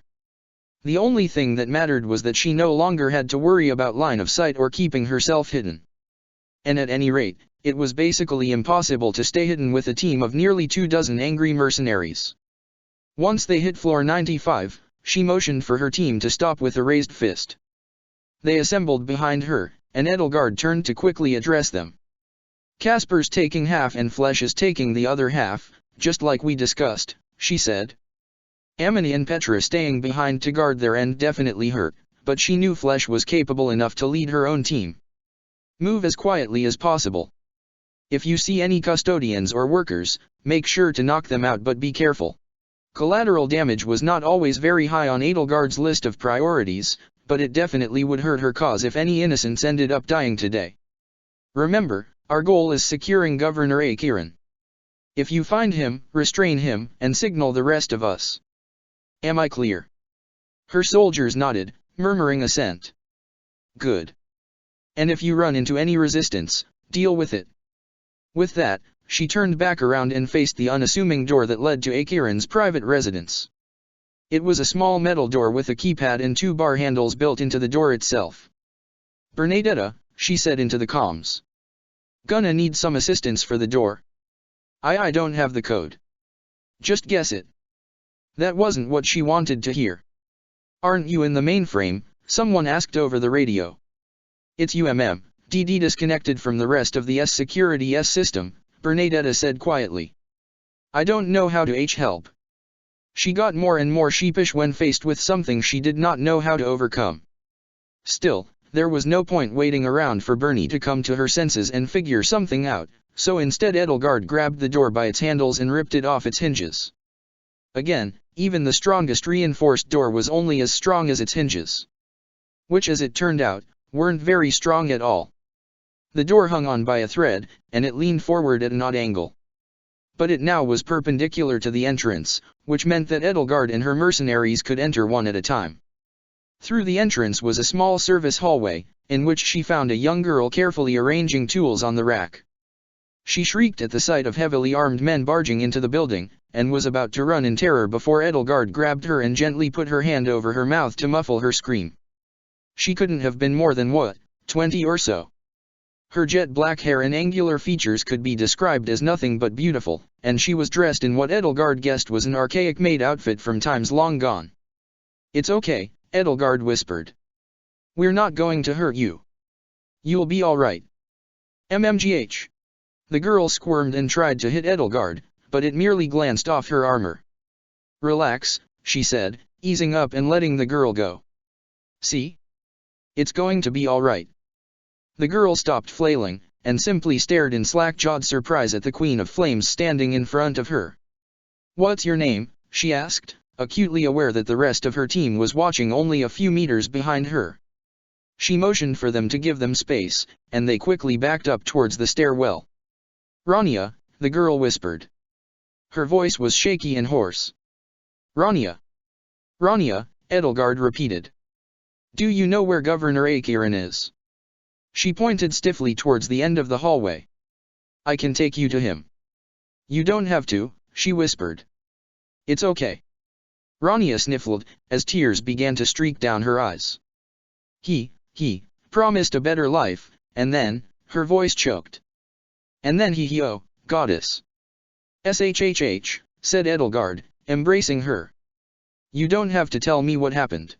She tried to be as empathetic with her movements as possible, letting the young woman bury her sobs into her breastplate. But behind the visor, her face contorted with rage. Her tears spoke more than any written testimony or affidavit ever could. Akiran was a vile human being, but to truly plumb the depths of his depravity was a daunting task for even her. "I swear I will make this right," she growled. "I swear on the goddess herself." A chill went through Edelgard's spine. Rania pulled away, and moved toward the doorway. Without another word, she and the rest of her mercenaries followed in her wake. She spotted Rania leaning in and scanning her iris on a scanner, before two doors opened to reveal a massive room. Edelgard had grown up to a life of privilege. But even she had to admit that she was in awe of Conan Tower's pinnacle floor. It must have been 30 or so feet high from floor to ceiling, with gaudy chandeliers hanging from the ceiling. A glass mezzanine separated the two floors, which allowed for a view of the floor from above. On her level was a variety of amenities, including a fully stocked bar, a massive hollow projector, and gilded furniture that fit more in line with a king rather than a governor. Massive windows covered the back half of the room, giving an even greater view of the skyline than she had seen before. Red and gold carpet covered the hardwood floor, and she did not spot a speck of dust or grime anywhere.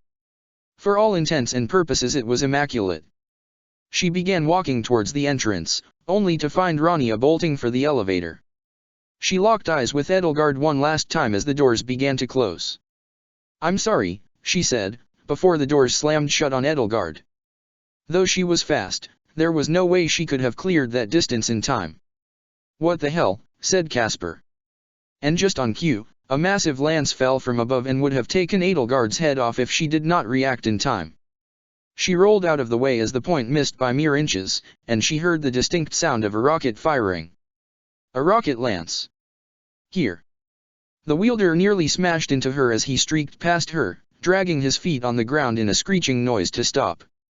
He whirled around to face Edelgard, and she found a slightly familiar face staring back at her.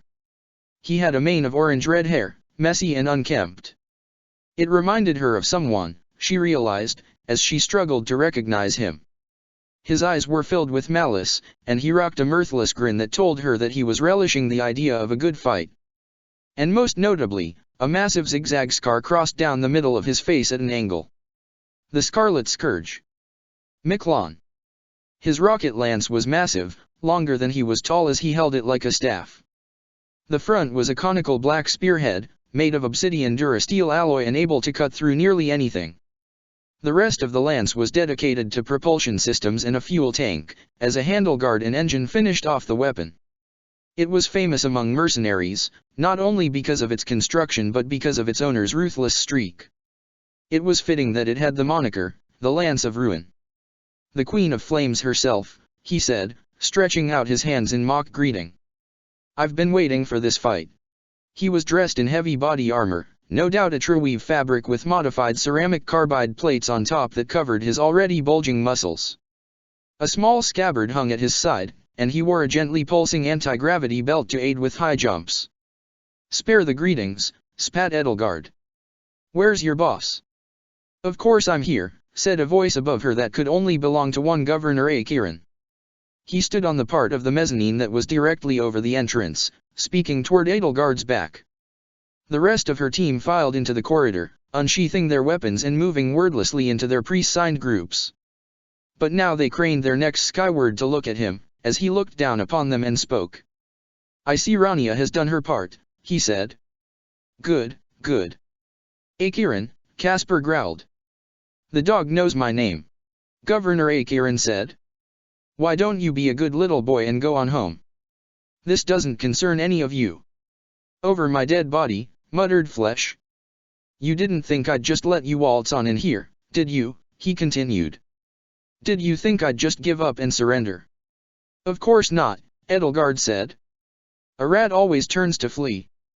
She refused to turn towards him, and instead stared down Miklon, hoping to wipe that stupid smirk off of his face. Oh, but delivering the Queen of Flames and her lackeys to the magistrate. He laughed, a hollow-sounding noise that resembled an old tractor. A feather in the old Akiran's cap. Why, that would propel my political status for years to come. So why don't you just play nice and die already? As if on cue, enforcers streamed out from the doors on the second floor and onto the mezzanine, weapons drawn and itching for a fight. Great. More things to deal with. They began moving toward the stairs in groups, dual staircases on each side presenting a bit of a tactical problem for the Queen of Flames and her ragtag group of fighters. While her teams surged to engage the enforcers, she gripped her hallux tightly and faced Miklon. He raised his rocket lance in response as it hummed a low bass tone, and prepared to dash towards Edelgard. But instead of rushing forward, he simply waited for her to make an approach. He had one arm outstretched in a mocking gesture, taunting her. What are you waiting for? Miklon mocked. Edelgard took a deep breath. Everything outside turned to a blur. It was just her, and her opponent, just like in her old sparring lessons. She ignored the fighting in the background, the gaudy architecture, and the object of her hatred watching above her. The only thing she could rely on was her hallux and her wit. And that was what would defeat Miklon here today. She raised her hallux. Let's dance, shall we? Check the description for the links to the author.